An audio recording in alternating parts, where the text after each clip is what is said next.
The scene begins with the protagonist recalling past events. He remembers a day when countless ominous black monoliths descended from the sky. Barriers were deployed soon after, but monsters later identified as disaster beasts broke through and invaded the human world. Among them was the demon of ruin, Linga, whose arrival led to widespread destruction and loss of life. During that period, large numbers of demonic creatures attacked armed forces across the city. Buildings were torn apart, streets were overrun, and residents were killed as the monsters advanced. Civilians fled in panic, attempting to escape the chaos unfolding around them. Amid the crowd, a man was seized by a beast and killed while trying to protect his family. His wife, holding their child, ran desperately through the streets, weaving through falling debris and incoming attacks. The child witnessed his father's death and cried out as the woman continued running, doing everything she could to survive.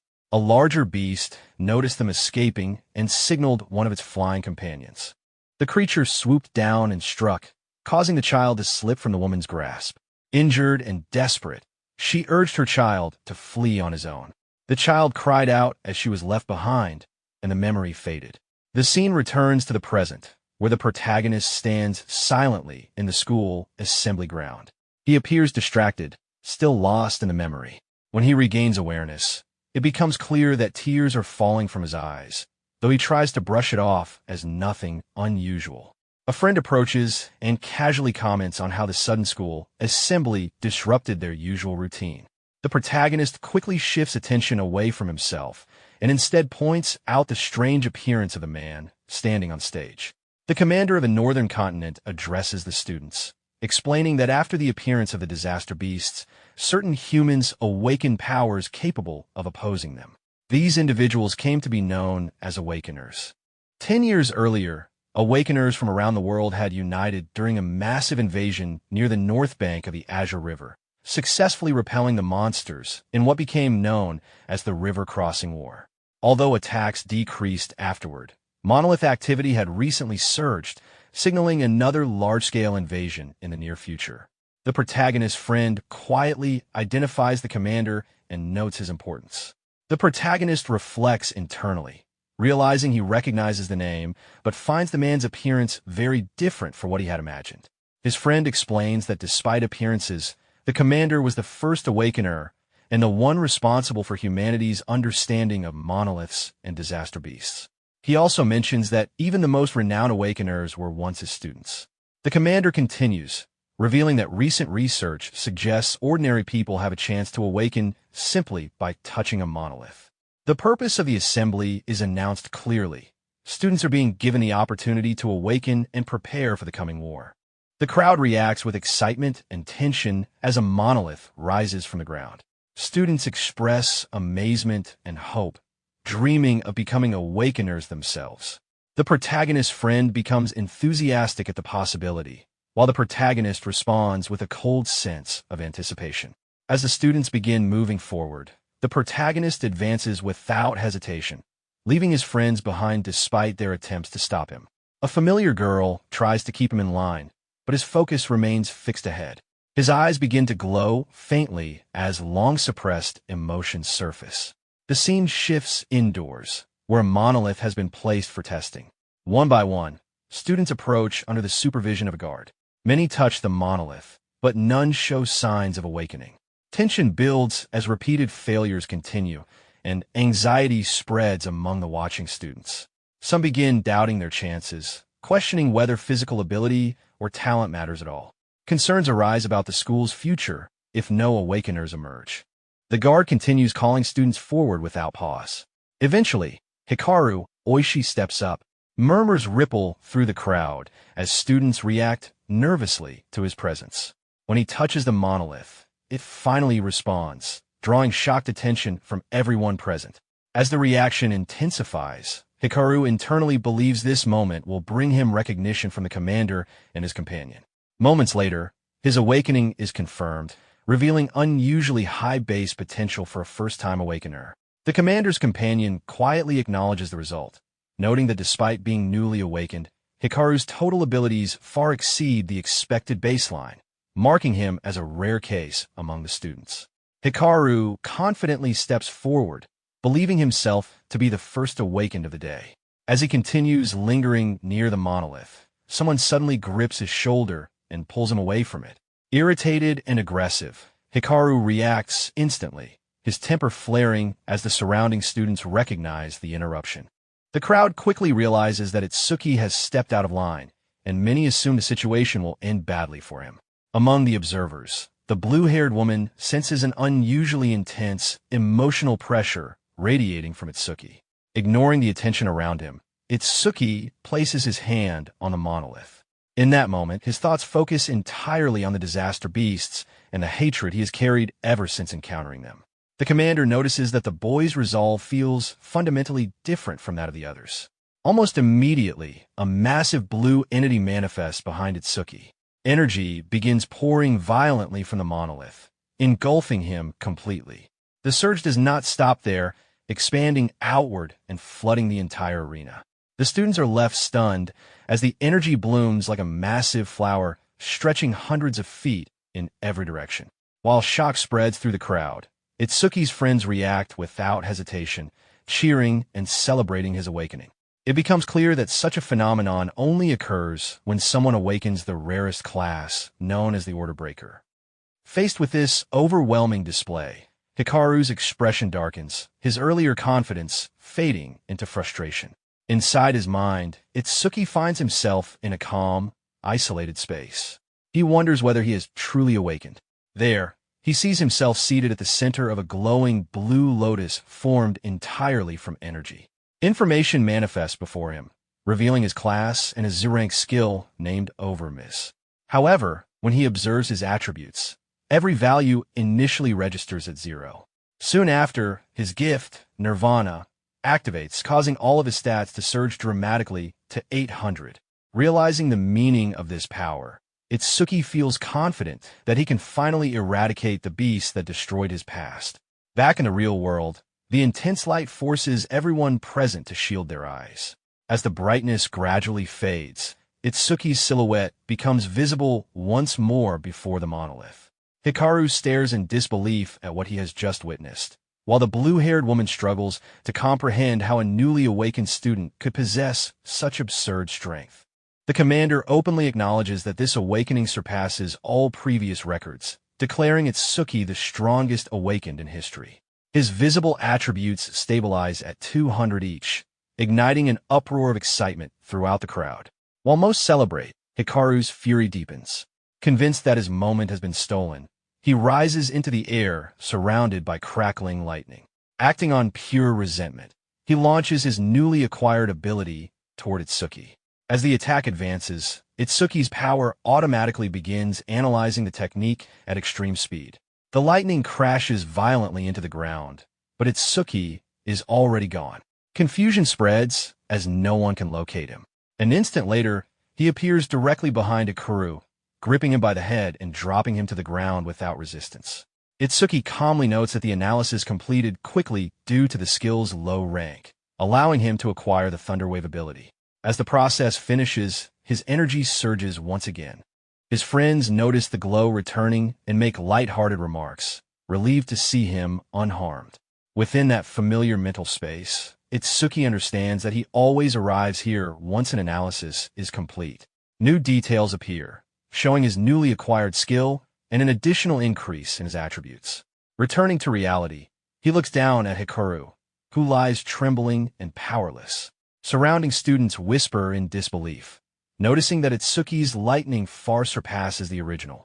Itsuki himself is surprised when he realizes his total stats have climbed to 840. Suddenly, the sky darkens as heavy rain begins to fall. Moments later, a massive dark monolith descends rapidly toward the school. Recognizing the danger, the commander cancels the ceremony and orders an evacuation, certain that the attack is directed at him. While others retreat, Itsuki remains unmoving. The commander acknowledges his courage as panic spreads and students flee. The massive pillar crashes into the arena, filling the air with dust and debris. Itsuki stands alone as warnings echo from behind, but he remains resolute, his hatred for the disaster beasts resurfacing. Despite concerns that he is still a rookie awakened, He reassures his friends with calm confidence before facing the threat directly. Emerging from a monolith is a skeleton soldier, the same type of creature responsible for his parents' deaths. Its stats reveal a total far below Itsuki's own.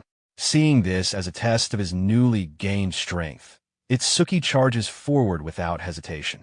The collision sends shockwaves through the arena as his lightning-coated strike shatters the creature's chest, launching it backward and breaking it apart. The observers are stunned, but the commander quickly points out that the skeleton possesses a dangerous ability known as bone fire, capable of incinerating anyone who touches it. Blue flames engulf Itsuki, drawing cries of despair from his friends and twisted satisfaction from Hikaru. Inside the flames, Itsuki's analysis activates once more. Despite the damage, the commander senses that the boy still has untapped potential. Within his mind, Itsuki relives the memory of his mother being consumed by similar flames while protecting him. As the analysis reaches completion, he realizes the battle is far from over. A blue lotus blooms again as Itsuki re-emerges from the fire, completely restored. His new ability manifests, healing his injuries and further strengthening him.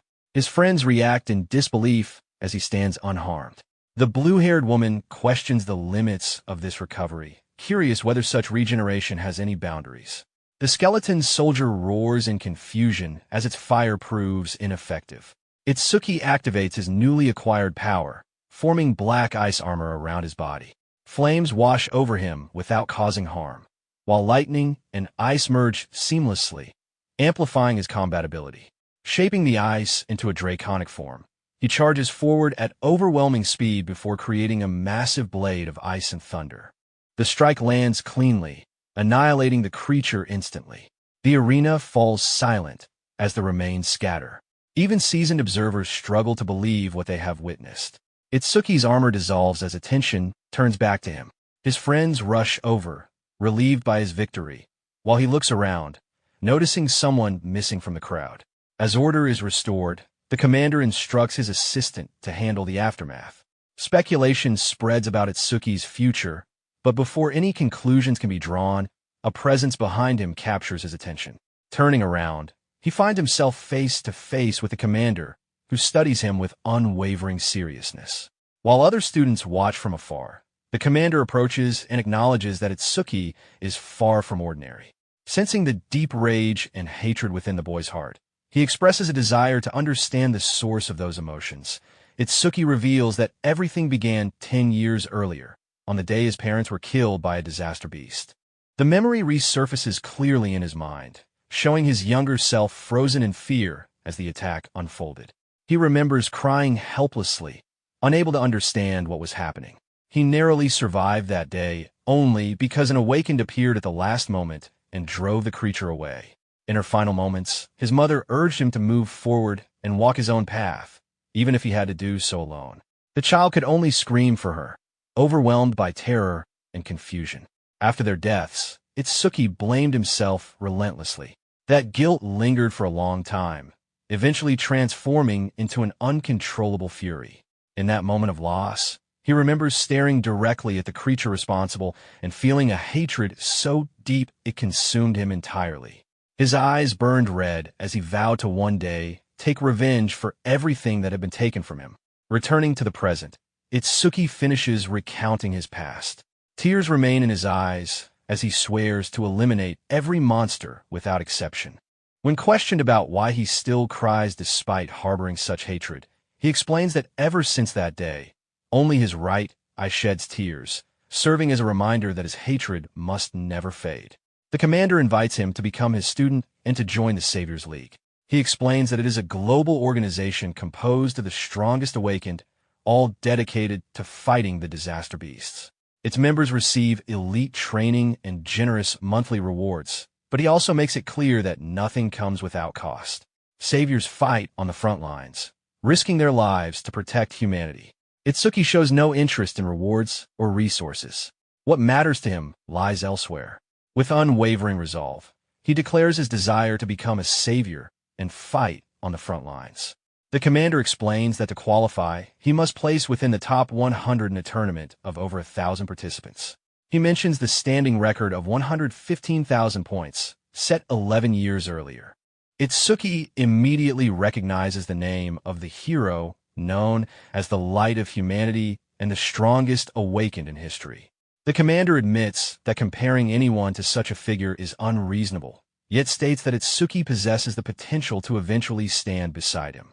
Hearing this, Itsuki confidently declares that he will surpass the legendary hero. The boldness of that claim draws a rare glimmer of interest from the commander. A memory surfaces of the hero reflecting on the need for a new successor to rise and carry the war forward.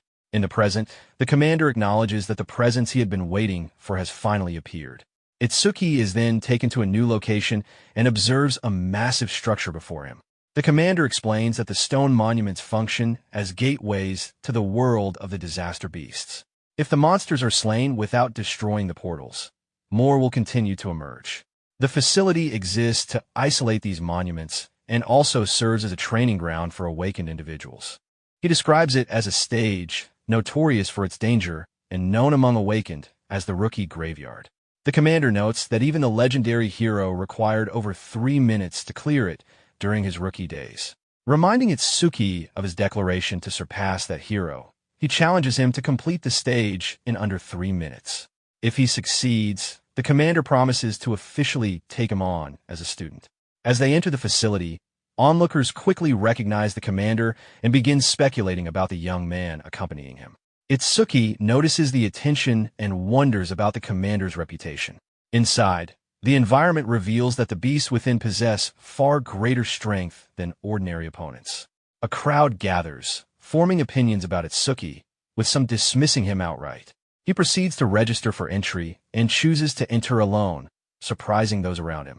Skepticism spreads, and some view his decision as reckless. Despite warnings and mockery, Itsuki remains unmoved. He makes it clear that his sole purpose there is to fight. After receiving clearance, he approaches the gate and prepares himself, remembering the promise to complete everything within 3 minutes. Once the challenge begins, he moves immediately, his eyes glowing red as he runs across the vast interior of the stage. The space is far larger than he expected, and he soon senses enemies closing in. A wooden monster emerges and attacks, but its strength proves insignificant. Without hesitation, Itsuki forms an ice weapon and charges forward. His confidence grows as he faces a gathering horde of similar creatures, all converging on him at once. Outside the stage, concern arises over why such a dangerous area was chosen for a rookie. Memories surface of the legendary hero effortlessly destroying a near-invincible beast, his expression cold and detached, more godlike than human. The commander explains that while the hero represents salvation, Itsuki embodies the opposite of being driven by hatred. Though unrefined, his potential is undeniable. Inside the stage, Itsuki realizes that enemies of this level cannot even trigger his deeper abilities. His hatred intensifies, reflected clearly in his red eyes. He charges forward, cutting through every monster in his path without slowing down. As bodies fall, he briefly wonders whether the challenge is truly this simple. That thought fades quickly when he senses something unusual. A previously defeated creature begins regenerating rapidly, revealing that the real test has only just begun. The creature regenerates completely, its form restoring itself while its overall strength increases. To protect himself, Itsuki activates his black ice wall and shapes the ice along his arm into a blade. Through repeated observation, he understands that ordinary damage will not stop the regeneration and that only overwhelming force can delay it. As he continues fighting, his analysis steadily progresses. He attacks without pause, striking again and again with ice blades. As the analysis advances further, he gathers his power and brings down a massive ice sword in a single downward strike. The attack cleanly splits the wooden creature into 2 equal halves. Refusing to allow recovery, Itsuki uses his ice-covered arms to force the separated sections apart. Under constant pressure, the creature finally breaks into multiple fragments. However, prolonged use of black ice places a heavy burden on his mana. Before he can recover, the shattered remains begin to draw together again. The creature reforms in front of him and immediately launches another attack. Itsuki realizes that the regeneration is tied directly to the continued analysis, which increases with each cycle of destruction and recovery. To conserve energy, he shifts to lightning-based attacks, maintaining distance while continuing to push the analysis forward. Time becomes a pressing concern as the limit approaches quickly. With little margin left, he begins combining ice and thunder, forcing repeated regeneration to accelerate the copying process. The risk is high, especially if the copied ability requires mana to activate. While evading incoming attacks, the analysis continues to climb. Despite growing exhaustion, Itsuki commits fully, accepting the danger. Mid-attack, the analysis increases further as he surges forward, his body surrounded by lightning. He lands a decisive blow directly to the creature's head, expending nearly all of his remaining energy. The strain leaves him barely able to stand. Taking advantage of his weakened state, the creature counterattacks, impaling him with multiple wooden spikes. At that moment, Itsuki realizes that his mana reserves have been completely depleted. Even so, he remains composed, aware that the copied ability does not consume mana. As the analysis reaches completion, a blue lotus manifests around him. A new ability awakens, restoring his body, healing his injuries, and enhancing his physical attributes. With renewed strength, he focuses on the creature and activates the newly acquired power. Bringing his hands together, he releases the ability directly forward. A massive lotus-shaped explosion erupts, striking the wooden monster head-on. The impact spreads outward in a destructive wave, obliterating the creature and scorching the surrounding area. When the aftermath settles, nothing remains of the monster. Itsuki observes the result calmly, noting the effectiveness of the new ability and realizing that his mana has also been restored. Amid the lingering smoke, he notices a glowing green crystal resting on the ground. Outside the stage, concern grows as time continues to pass. Assumptions form that clearing the stage so quickly would be impossible, even if defeat itself was unlikely. Moments later, the display confirms completion, revealing a newly set record. The result leaves the observer stunned, as the clear time is shown to be just over 2 minutes. Shortly after, Itsuki exits the portal and collapses from exhaustion. Despite his condition, the record stands confirmed. The crowd reacts strongly, surprised that a level 0 rookie surpassed a long-standing benchmark by a wide margin. Once he regains his footing, Itsuki approaches Mendue Izumi and formally acknowledges him as his master. Mendue accepts him as a disciple, visibly pleased in a way rarely seen. His assistant notices the change immediately, recognizing how unusual the reaction is. While many are shocked by the announcement, doubt still lingers among some observers. Noticing the situation, the receptionist approaches with an apology and presents a small gift. Itsuki accepts it without resentment, understanding her earlier concern. His calm response leaves her visibly flustered. Soon after, the blue-haired woman signals that it is time to leave. The commander suggests increasing the difficulty, explaining that the previous stage no longer presents a challenge for Itsuki. As they walk, Mendue clarifies that a creature's level alone does not define its threat. Instead, the deciding factor is species. Some beasts act purely on instinct, while others possess intelligence equal to or exceeding that of humans, making them far more dangerous. The blue-haired woman adds that although awakened beasts are similar in nature, only humans possess structure classes. Based on this, she explains that Itsuki's next destination will be the advanced stages of District 4. As they move on, Itsuki briefly reflects on the creatures he defeated. The assistant senses a subtle change in his presence and grows uneasy, unsure of his thoughts. Nearby, whispers spread that the stages in District 4 are controlled by someone named Ri Kanashida. The discussion quickly dies down as fear of repercussions sets in. Elsewhere, Ri Kanashida is shown asserting his authority, behaving arrogantly, and disregarding rules that apply to others. He treats the area as his own and shows no intention of yielding to anyone. Later, Itsuki opens the gift he received and finds a glowing white stone inside. While seated with the commander and the assistant, he examines it carefully, recognizing its nature. Mendue confirms that it is a karma stone. Itsuki recalls the larger green crystal left behind by the defeated creature and notes the difference in color. The assistant is shocked to learn that an intermediate karma stone formed in a beginner-level stage. The blue-haired woman explains that karma stones store experience energy released when beasts are defeated, normally absorbed directly to increase level. The formation of such a stone in that environment is highly unusual. Manhwa theorizes that Itsuki's unique condition prevented normal absorption. The energy from the earlier battle was instead distributed among those present. Later, when Itsuki fought alone, the excess energy condensed into the stone rather than being absorbed. When the assistant questions how Itsuki's strength increases without leveling, Manhwa immediately stops the discussion, stating that an awakens gift is confidential. He instructs Itsuki to use the stone as he sees fit and informs him that he will be leaving for a conference. Before departing, he lays down clear rules, including secrecy and clearing multiple stages. Itsuki accepts the instructions confidently. In District 4, two awaken argue with security guards over access to a reserve stage. Tensions rise as they protest the misuse of authority. Before the situation can escalate further, a presence emerges behind them. One of the awakened attempts to retaliate, but is struck down instantly. The second is overwhelmed just as quickly. The attacker reveals himself as Teru Oga, a level 12 enforcer loyal to Riken Ashida. His metallic form and overwhelming power leave no room for resistance. He issues a clear warning that no one may enter without permission and demonstrates the consequences without hesitation. Despite attempts by others to de-escalate the situation, Teru shows no restraint and leaves the two awakened incapacitated.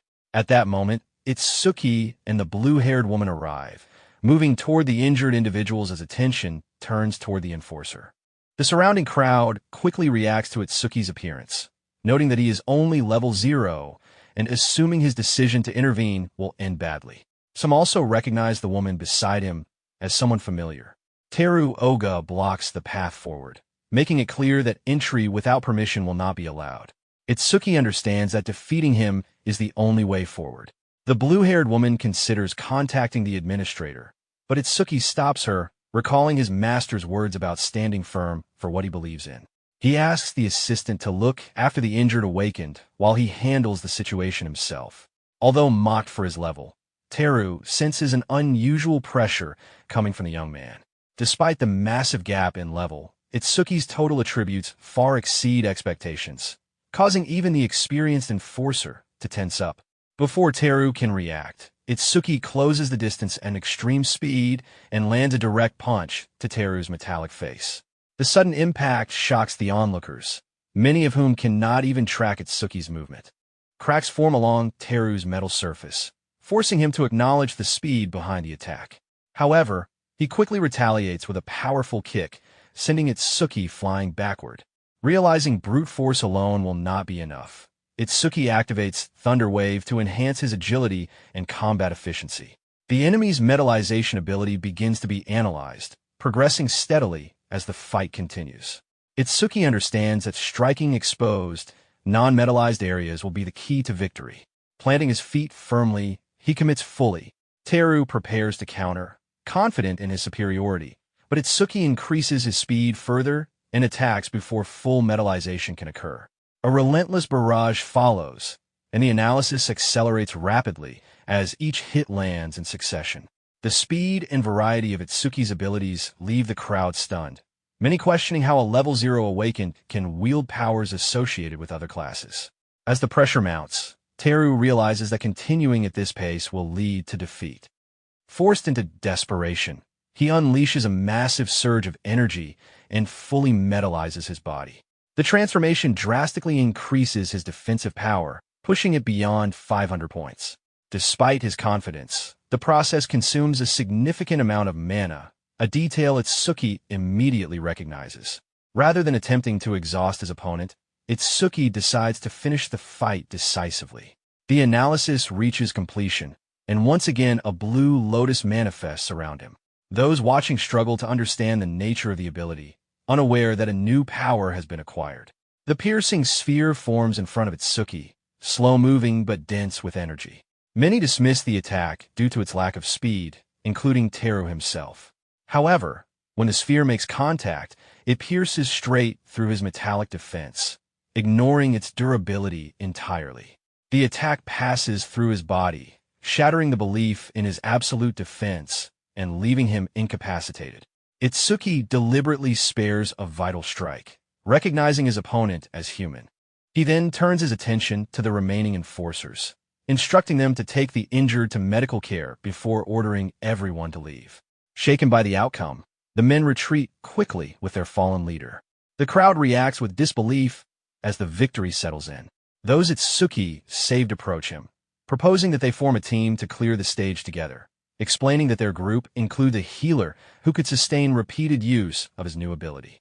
Itsuki recognizes the strategic value, but refuses without hesitation, choosing to proceed alone. The decision stuns the onlookers, as entering an advanced stage solo carries significant risk. The blue-haired woman warns him, and the assistant expresses concern over the durability of the upcoming enemies and his remaining mana. Despite this, Itsuki reassures her. After giving final advice about enemy behavior and mana consumption, she turns her attention back to the wounded. Itsuki approaches the gate and enters the advanced stage alone. Inside, he finds a barren, rocky battlefield filled with stone creatures watching from afar. Their nature becomes immediately apparent as beings that convert magic directly into defensive strength. Itsuki activates the piercing sphere to test whether these monsters trigger its passive condition. When the sphere strikes, it cleanly pierces a stone creature, destroying it instantly. With the kill, the sphere's speed increases significantly, confirming his theory. More stone creatures emerge, noticeably more aggressive than the first. Recognizing that slow, heavily armored enemies are ideal targets, Itsuki continues fighting, carefully monitoring his mana usage. Each attack consumes a fixed amount of energy, leaving him with only a few opportunities remaining. To conserve power, he devises a plan to eliminate multiple enemies at once. Launching the sphere into the ground, he creates a cloud of debris to obscure vision. Using the moment, he leaps above the battlefield and attacks from an elevated angle. The sphere pierces through multiple targets, further increasing its speed before Itsuki finally collapses from exhaustion.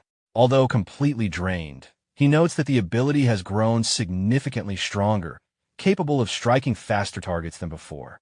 The ground then begins to shake violently. A massive presence emerges as the stage boss reveals itself.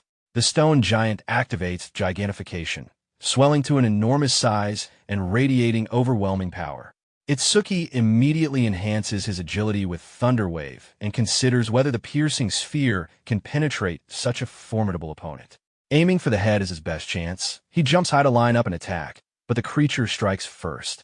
Unable to evade midair, Itsuki raises his black ice wall in defense. The blow shatters the ice instantly and sends him crashing into the arena wall, making it clear that this opponent far exceeds anything he has faced so far. Even so, Itsuki remains composed. As a giant's ability is detected, his copying process activates once again, giving him a potential path forward. Far away, news of Teru Oga's defeat reaches Riken Ashida. Irritated by the report, he learns that the one responsible was not a high-level awakened, but a rookie. The revelation infuriates him. Wasting no time, he prepares to move personally, determined to deal with whoever dared to defy the authority of the Kanashida family. Back inside the stage, the analysis reaches completion and Itsuki emerges within the Blue Lotus. The copied ability is secured while the giant stone creature remains locked onto him. The piercing sphere evolves to its second level, gaining increased speed and adjustable size. Itsuki quickly understands that the passive effects have doubled and that mana can now be used to alter the sphere's scale. Despite his excitement, his overall attributes temporarily drop as the transformation settles. Positioning himself above the golem, he expends all remaining mana to form the largest piercing sphere he can sustain. The massive purple-black construct descends with overwhelming force, piercing straight through the stone giant from top to bottom and annihilating it completely. Lying on the ground afterward, drained of mana, Itsuki reflects that he may have overcommit. The golem is confirmed defeated, and the piercing sphere gains a massive increase in speed. Holding a green karma stone, he calculates the potential growth of the ability and realizes that repeated use could rapidly push its speed into extreme territory. He then recognizes that he had underestimated the importance of passive effects, particularly the way Lotus Burst enhances the range of all his abilities with each kill. Outside the stage, the recorded clear time shocks the observers.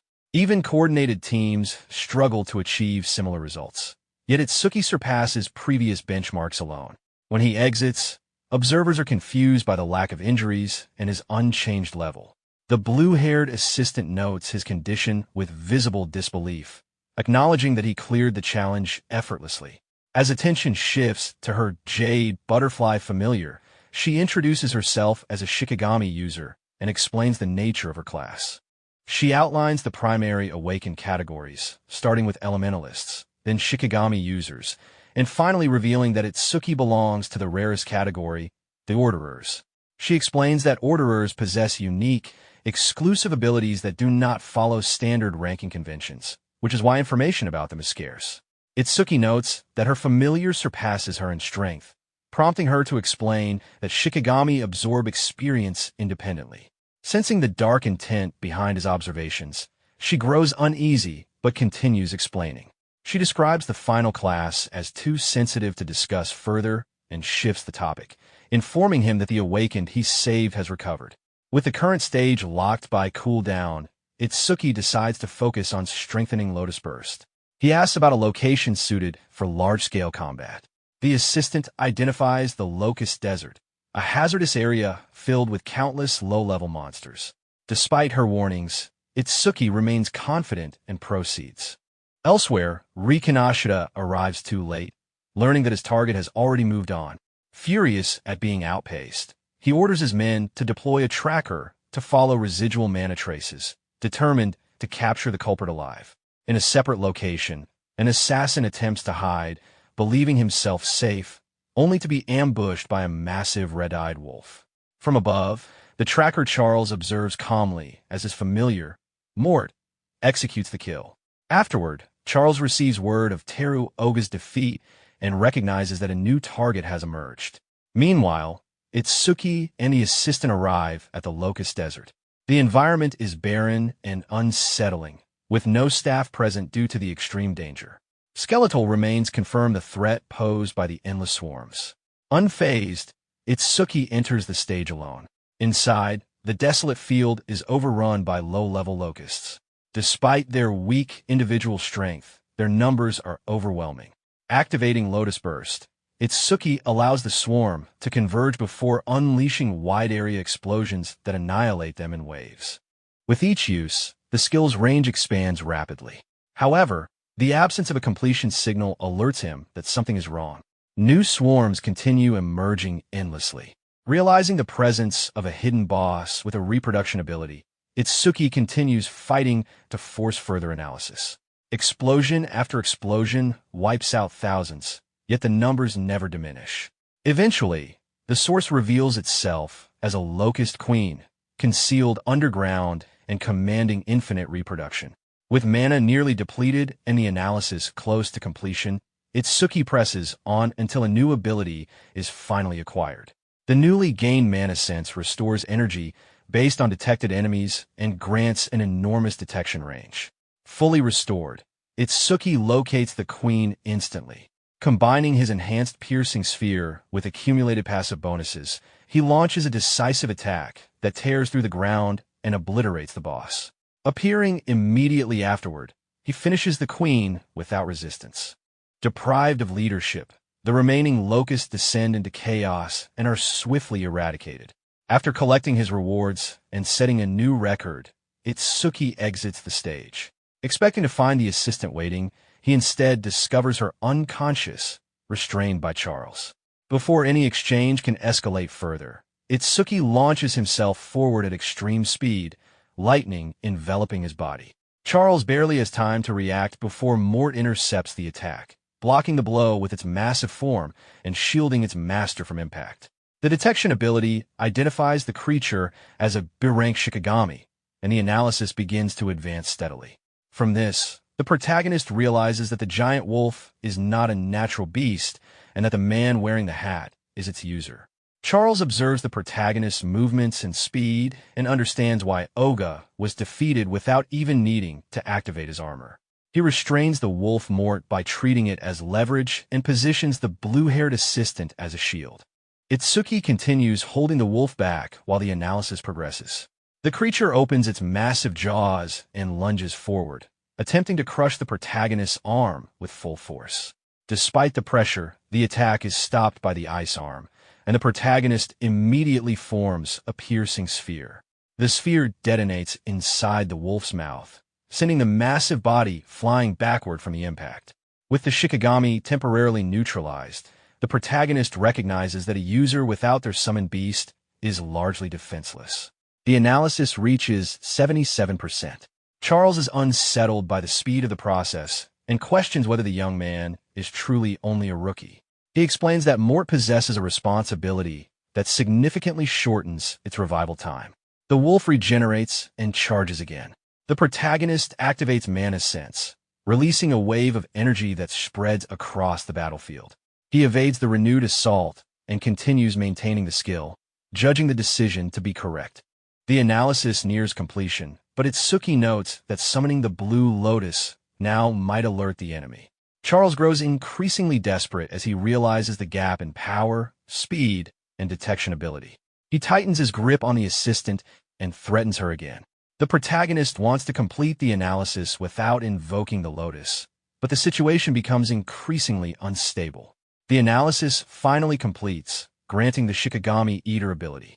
The new skill allows control over Shikigami and raises his stats by 20 points. However, the healing effect fails due to the incomplete copy process. The protagonist understands that skipping the Blue Lotus caused the loss of healing, but he no longer considers it important since his condition has already stabilized. Mort charges once more, and the protagonist realizes the new ability allows him to steal Shikigami from other users. He prepares to use it immediately. His eyes glow red as he places his hand on the wolf's head, and a blue light envelopes the creature as it begins to transform. Using the moment of distraction, he delivers a powerful kick to the man in the hat, sending him flying. Charles reacts with fury toward the wolf, angered that all the experience he invested amounted to nothing. He once again threatens the assistant. Despite her weakened state, she urges the protagonist to keep fighting and not worry about her. The protagonist raises his hands in surrender to buy time. Charles, convinced of his control, reveals his identity and explains that he was sent by Ri Kineseta to capture him. Upon hearing the name, the protagonist understands that confronting Ri directly will be unavoidable. Charles issues further threats, warning the protagonist not to use his ice abilities. However, when both the user and the protagonist give commands, the wolf mort turns on its former master. A lotus symbol appears on its forehead as it bites down on Charles instead. Taking advantage of the opening, the protagonist uses his speed to rescue the assistant and holds her safely. Charles screams in confusion and pain as his own familiar attacks him. The protagonist approaches the wolf calmly, acknowledging it as his own. He resolved to make Charles pay for the suffering he caused. In panic, Charles attempts to bargain for his life by offering information about Ray. The protagonist considers the proposal, but remains composed. Charles misreads the situation and launches a counterattack, creating and firing a massive ice spike. The attack is dismissed without hesitation. The wolf is ordered to make Charles experience the same pain he inflicted. Terrified, Charles begs for mercy, but the wolf shows none and devours him without restraint. As the aftermath settles, the protagonist senses another presence that has been observing from afar. He challenges the watcher to reveal themselves. The scene widens to show the wheat field surrounding the stage structure. A hooded figure emerges from the crops, admitting he has been discovered. The newcomer denies any connection to Charles and introduces himself as Abiria. He recognizes Itsuki as the one who defeated Teru Oga and requests assistance, offering creation stones and weapons in exchange. He reflects on his father's teachings about meaningful rewards and realizes what the protagonist truly needs. Noticing the assistant's condition, Abiria warns that moving slowly could cost her life. He reveals a healing scroll and explains that while it is not instant, it will save her. The protagonist pauses and confirms the claim. Abiria explains the nature of artifacts, their rarity, and their categories, ranging from common to unique. He also explains the role of artisans and reveals that his father is among the top 10, known as the Artisan King of the North. The protagonist shows little reaction to the story and instead retrieves the crossbow Charles dropped earlier. Iberia explains that it is a rare artifact capable of generating its own ammunition and demonstrates how soul-bound artifacts can be stored. After thanking him for the healing item, the protagonist states his intention to find Rai Kanashida. Iberia reacts with surprise and admits they share the same target. He proposes forming a team for the Savior's national tournament preliminaries, explaining the structure of the competition and Ri's attempts to monopolize stages to advance faster. Iberia explains his own motivation, describing his admiration for his father and his desire to fight disaster beasts as an awakened. His father agreed to give him an artifact only if he passed the preliminaries on his own merit. Because of this, he is determined to succeed without relying on his family name. The protagonist questions why Iberia did not seek stronger allies. Iberia explains that the strongest participants have already been recruited by Ri, and that discovering someone who broke a record led him here. The partnership is accepted with the condition that the assistant is taken to the hospital first. As they prepare to leave, the protagonist briefly thinks about his friends and whether they will also enter the preliminaries. Elsewhere, Riku trains intensely for the upcoming event while Sayu observes him. Seo expresses concern about the recent attack and the protagonist's safety. Their exchange escalates into light sparring before a muscular man interrupts them, reminding them that the preliminaries are about to begin. At the same time, Raji Kanisasha examines 3 creation stones inside a silver briefcase. Irritated by his henchman's delay, he assumes something has gone wrong. In frustration, he crushes one of the stones and absorbs the experience it provides. He shifts his focus back to the preliminaries, knowing failure will bring severe consequences from his father. With support from hundreds of awakened recruits, he prepares to move forward. He uses the final creation stone and successfully levels up through the accumulated experience. Lightning spreads across his body as his power stabilizes at the new level. Far away, the protagonist appears surrounded by a faint blue aura, his expression steady and prepared for what lies ahead. Inside a hospital room, the protagonist apologizes to the commander for Aya's condition. Minyu considers eliminating the rich kid immediately, but the protagonist stops him and makes it clear that he will handle the matter himself. After a brief pause, the commander agrees and asks to be informed of the details later. Iberia is shocked to discover that Minyu is the young man's master and immediately becomes overly excited. The protagonist states that he will be entering the preliminaries with Iberia and asks about Aya's condition. She is reported to be stable thanks to her jade butterfly and Iberia's rare artifact. Minyu recognizes the item and correctly identifies Iberia as the son of the famous artisan Aiden. Startled that the commander knows his father, Iberia attempts to carry himself more seriously but ends up misspeaking out of nervousness. The mistake leaves everyone momentarily stunned before the commander calmly corrects him. Completely embarrassed, Iberia fixes his statement. Minyu thanks him for saving his daughter and mentions that he plans to visit Aiden after the tournament. He then instructs both young men to prepare, informing them that he and Aya will be watching the next day. With confidence, the duo agrees and assures him they will pass the preliminaries. Aya comments that her father has always liked the protagonist, recalling how she was often taken along to his meetings. Minyu then explains that, due to past trauma, the protagonist has a strong self-destructive tendency, but that tendency weakens significantly when there is someone nearby he wants to protect. Because of this, he deliberately placed his daughter by the young man's side, assigning her the role of becoming his closest friend and the person he would most want to protect. He then reveals that the attack on the school was not accidental, but a deliberate act. The number of traitors aligned with the beasts is increasing, and humanity's situation is worsening. Even so, he expresses firm belief that the protagonist will change that future and become a guiding light for humanity.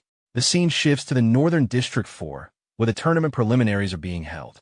Upon arrival, the protagonist and Iberia see that the number of participants has risen from 3,000 to 5,000. The increase irritates Ri, who views it as unnecessary interference. Seo and Rika notice that Ri's allies are marked with red ribbons for identification. Soon after, Soryu appears to explain the rules. The arena is divided into 2 zones, with participants starting from different locations. The first phase is a race toward the inner area, where a rival order determines ranking. Only the top 500 will advance. Participants are limited to carrying 2 tools. Iberia draws the protagonist's attention to this restriction as Riku observes the function of the bracelets. Sayo notes how ruthless it is to eliminate thousands in the opening phase. Ri arrives with his henchmen and asserts control, ordering everyone not to move ahead of him. Iberia recognizes the awakened fighters re-recruited and quietly plans to act once an opening appears. However, the protagonist walks straight toward them without hesitation. The henchmen immediately notice the absence of a red ribbon, leaving Iberia stunned by his partner's behavior. The signal is given, and the first phase begins as participants rush forward. Observers comment that enthusiasm alone is meaningless without ability. Past tournaments are discussed, including rare cases of high-level rookies. Rumors circulate about a gifted student, which Commander Minuizumi quietly confirms. This draws interest from the officials, who begin scanning participant data. Several candidates are dismissed due to mediocre aptitude or support roles. One unusually high-level rookie briefly draws attention. But Minuizumi does not agree with the assessment. The discussion shifts to curiosity about level 0 participants. Back in the arena, Ri and his henchmen mock the protagonist. He remains unfazed and activates one of his artifacts, standing his ground. Ri is surprised by the reaction and attempts to assert dominance. The protagonist meets his gaze calmly, making it clear he is not intimidated. Ri assumes the young man is a disposable pawn and orders his men to seize him. Lightning begins to surround Ri as his subordinates move to encircle the pair. One of them dismisses the situation entirely, confident in the numerical and level advantage. Iberia knows he could handle one opponent, but believes facing 4 is unrealistic. He prepares to activate an artifact, but the protagonist stops him. The lead henchman openly underestimates the protagonist, convinced the encounter will be effortless. Without hesitation, the protagonist steps forward and confronts him directly. The sheer audacity leaves the henchman stunned before he breaks into laughter, joined by the others. One of the men who had previously lost to the protagonist observes with interest, finding his attitude familiar. Before the taunts can escalate further, the protagonist delivers a clean, decisive punch to the henchman's face, knocking him unconscious instantly. Standing over him, the protagonist remains composed. The remaining henchmen are shaken, struggling to understand how someone 7 levels lower achieved this. Confusion spreads among them, though one tries to dismiss it as luck. Another, growing irritated, unleashes a powerful fire-based attack. The speed of the assault leaves Iberia momentarily frozen, unable to react. When the flames subside, the protagonist emerges unharmed, shielded by a black ice wall. Iberia watches in disbelief as the realization sets in that the attack was fully blocked. The protagonist calmly signals for Iberia to step back, making it clear he intends to handle the fight alone. The masked henchman is left staring in shock, unable to comprehend how ice was used without a water elementalist present. The protagonist provokes another attack, stating that he will not defend himself this time. The opponent assumes it is a bluff and accepts, while the young man calmly maintains his stance. The masked fighter gathers everything he has left and releases his strongest fire technique, determined to finish the fight in one strike. The protagonist remains completely still. Even with the increased output, he recognizes it as the same type of attack.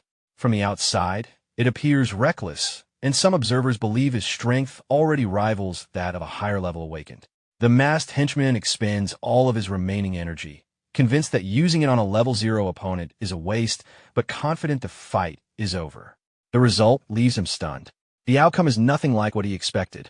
The protagonist confirms through experience that the passive effect of his ice-based defense does not stack when facing the same attack repeatedly. With that understanding complete, he turns his attention to the remaining enemies, deciding to end the confrontation. One of the brutes believes he has already identified the young man's weakness and responds by unleashing a fire barrier at full power. The protagonist questions whether they intend to win through numbers alone and reinforces his defense. A large explosion follows as flames collide with the barrier, filling the area with smoke. The brute assumes the young man's energy reserves are limited and plans to exhaust him. When the smoke clears, he is shocked to find the protagonist standing directly in front of him. The distance was closed instantly. The protagonist notes that the defensive effect triggered only once during the exchange. The brute attempts to compensate with raw strength, but the protagonist calmly questions whether any real force is being used at all. With a single strike, he sends the man flying, removing him from the fight. Observing the aftermath, the protagonist realizes how the defensive calculation functions and shifts his focus to the last two opponents. Both remaining enemies rely on lightning-based abilities. Recognizing the opportunity, he engages them directly. They launch their combined attack, but the protagonist absorbs the impact and counters without hesitation. Moments later, both collapse, unable to continue. With the skirmish over, the protagonist briefly reflects on how easily the encounter concluded. He understands that the lightning-based passive functions the same way as his ice defense, activating only once per target. Iberia looks over the fallen opponents in disbelief, openly impressed by the outcome. He admits he expected a difficult battle and never imagined the fight would end so decisively. One of the defeated men, still conscious, struggles to understand how someone labeled as level 0 could overpower them so thoroughly. Iberia approaches with visible excitement, making a bold declaration about their partnership. The protagonist ignores the theatrics entirely and moves forward, pulling Iberia along and reminding him of their actual objective. The injured henchman remains confused by the nickname Iberia chose and dismisses it as unimpressive. Elsewhere, a bespectacled observer notices the disturbance and assumes the level 0 participant should have been eliminated by now. However, he recognizes the presence of a beast that once belonged to Charles and quietly notes that few individuals outside the alliance would have been capable of subduing him. Another participant boasts about his speed while overtaking others, only to be struck suddenly by a bolt of purple lightning. He collapses in pain, unable to understand how he was attacked mid-sprint. The bespectacled man steps on him without hesitation, his body crackling with energy, making it clear that running ahead was a mistake. He orders his group to conserve their strength and ignore anyone unworthy of their attention. From a distance, a woman remarks on the arrogance of the administrator's son from District 4. Despite her disapproval, she acknowledges that his behavior does not violate any rules.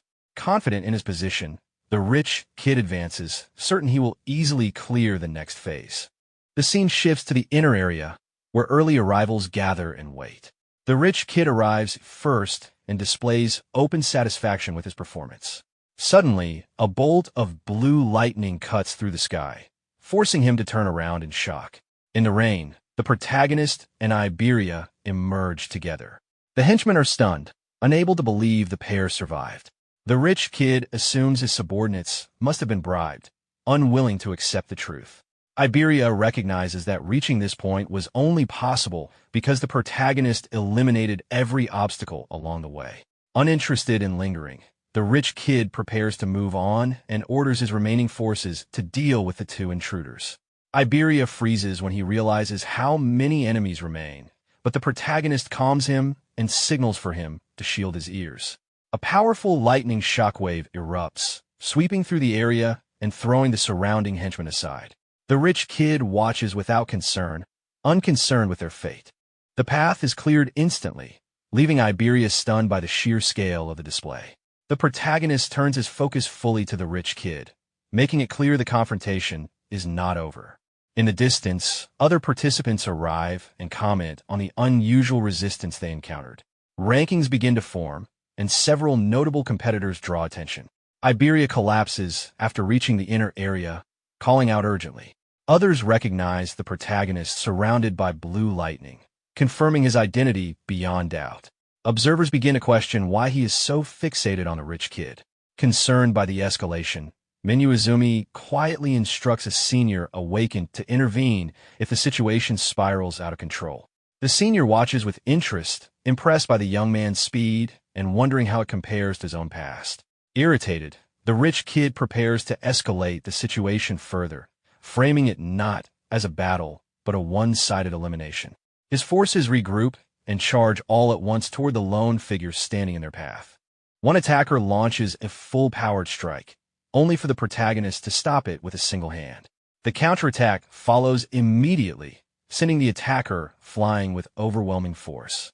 The remaining henchmen hesitate, but attempt to reassure themselves through numbers alone. The protagonist advances without hesitation. With decisive intent, he releases a massive burst of power that engulfs the area, knocking every remaining enemy to the ground. Observers across the arena react in disbelief at the scale of destruction. As the dust settles, the protagonist stands alone at the center, having restrained himself intentionally. All opposition lies defeated. He faces the rich kid directly, leaving no room for escape. Terrified, the rich kid struggles to comprehend how one person could overwhelm so many. He lashes out with a powerful lightning-based attack, but the protagonist avoids it effortlessly, reinforcing the difference between them. Realizing defeat is inevitable, the rich kid panics and calls for outside intervention. A red-eyed man appears, unconcerned with protocol. The rich kid openly relies on him, confident in the difference in power. From above, a senior observer signals approval for the intervention. At the same time, the protagonist senses a powerful presence approaching at extreme speed, recognizing that the situation has escalated beyond the preliminary stage. As the analysis continues, the protagonist realizes that the threat is not limited to a single opponent. A massive brute suddenly comes flying toward him, crashing into the ground with a heavy impact that sends dust rising into the air. Despite the force of the arrival, the young man remains completely unfazed. He calmly observes the situation, showing neither tension nor fear.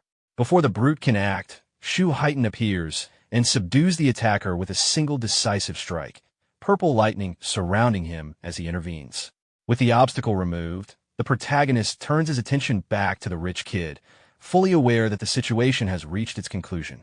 Desperation drives the rich kid to invoke his family's influence in an attempt to save himself, but the attempt fails completely.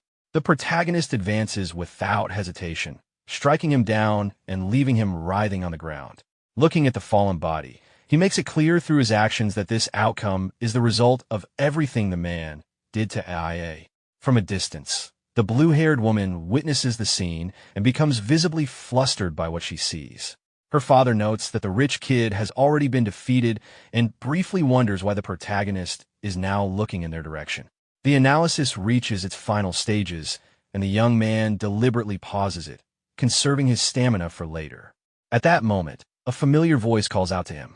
He turns instinctively, immediately recognizing who it is. Sayo and Riku finally arrive, relieved to see him safe. Concerned about the heavy rain, Sayo urges him to move inside, worried about his condition. The moment becomes emotional as Riku and Iberia rush forward and cling to him, overwhelmed with relief. Riku eyes the blonde suspiciously, clearly displeased by how close he is, while Iberia confidently presents himself as the protagonist's partner. The reaction from the group is mixed, ranging from surprise to disbelief, and the tension dissolves into light teasing as Iberia enthusiastically insists on naming their duo. Soon after, the announcer declares the end of the first phase. Only 500 participants remain, and the rest are eliminated. The second phase is announced, explaining that each participant will now fight beasts alone for a full hour inside the arena. Iberia is visibly shaken by the idea, while the others quietly prepare themselves. Above the arena, Shu Heighten watches with clear excitement, eager to see what the rookies will reveal. Rankings from the first phase are displayed, and the participants are drawn toward the massive arena where the second phase will unfold. As they enter, the atmosphere grows heavier. Rika comments on the darkness of the place and questions whether the protagonist's level truly remains fixed at 0.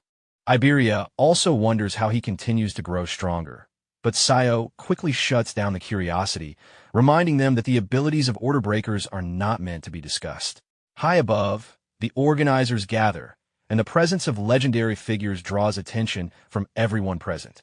The rules of the second phase are laid out clearly, with points awarded based on difficulty, ranging from beginner to nightmare. Each victory allows a brief rest before progressing further. Some participants boldly declare their intent to challenge the highest difficulty immediately. The protagonist, however, calmly raises a question regarding the limits of the nightmare class. His inquiry draws ridicule from others, who believe he lacks the ability to even clear the lowest tier. The announcer explains that there is no true upper limit, and the significance will become clear once a nightmare beast is faced. The revelation that points now contribute toward the main tournament and alliance membership shocks many, forcing them to reassess their strategies. The second phase begins. The arena initially appears no different from other stages. A group of low-level Calamity Hounds emerges, and the protagonist swiftly engages them, eliminating the entire group in a single instant. Observers are stunned by the speed of the clear, as such fights usually take minutes. The next opponent, a much stronger salamander, appears. Flames engulf the area as it attacks, completely surrounding the protagonist. Concern rises among the spectators, but moments later, he emerges unharmed, fully protected. He closes the distance and cleaves the creature apart in a matter of seconds, securing another swift victory. The deliberate nature of his approach reveals his intent to strengthen himself through every encounter. Without resting, he immediately advances to the next challenge. A powerful electric rhino appears, known for its devastating charge and paralyzing lightning. Rather than evading, the protagonist calmly approaches and allows the creature to strike him directly. The impact sends him flying, but a protective aura prevents serious injury. From the control room, concern spikes, but Shu Heighten remains composed, noting that the young man's actions consistently defy expectations. The protagonist absorbs the attack, adapts instantly, and retaliates with overwhelming speed. He dismantles the creature with precision, ending the fight almost as quickly as it began. The next opponent is announced as the most feared beast of the preliminaries. A massive purgatory giant appears, towering over the arena with its armored body, chains, and brutal combat abilities. Without hesitation, the protagonist launches his attack and destroys the creature almost immediately. The speed and efficiency of the victory leave the observers speechless. While others across the arena continue their own battles, some struggling and others advancing steadily, the protagonist moves on without pause. The control room descends into disbelief as his performance continues to surpass expectations. At Shu Heighten's command, the difficulty is increased further. Two massive giants appear at once, charging toward him with full force. The protagonist calmly prepares his next strike, unfazed by the numbers, and eliminates one of them almost instantly, continuing his relentless advance. The announcer reacts in disbelief, questioning whether the sphere has any upper limit to its power. Shu Heighten, however, recognizes that while the ability is overwhelming, it carries a fatal weakness. At that moment, the remaining giant launches forward with absurd speed. The sudden movement catches the protagonist off guard. The creature's speed exceeds anything he has faced before. Inside the control room, the staff note that giants are often mistaken for slow beings due to their massive size. In reality, these giants belong to a fast and agile type. Their lack of mana is compensated by overwhelmingly high physical attributes, far surpassing normal standards. Realizing the danger, the protagonist hastily forms another sphere, attempting to strike before the giant closes the distance. The attack travels directly toward the monster, revealing its high agility and defense. Yet, to his shock, the giant avoids the sphere entirely. The control room quickly understands the situation. The sphere's travel speed is insufficient, and the previous hit relied on the creature's roar to connect. Without increasing its speed, progress is impossible. The giant retaliates with a powerful punch. The protagonist narrowly avoids it as the blow crashes into the arena floor, releasing violent shockwaves. Debris, dust, and shattered ground spread outward from the impact. Facing the situation, the protagonist understands that the attacks are avoidable and that a change in approach is required. Shu Heighten observes that continuing to rely on the same skill suggests a lack of remaining options. However, the protagonist shifts tactics, deciding to close the distance instead. He activates Thunder Wave, lightning enveloping his body and drastically increasing his speed. Both combatants rush toward one another.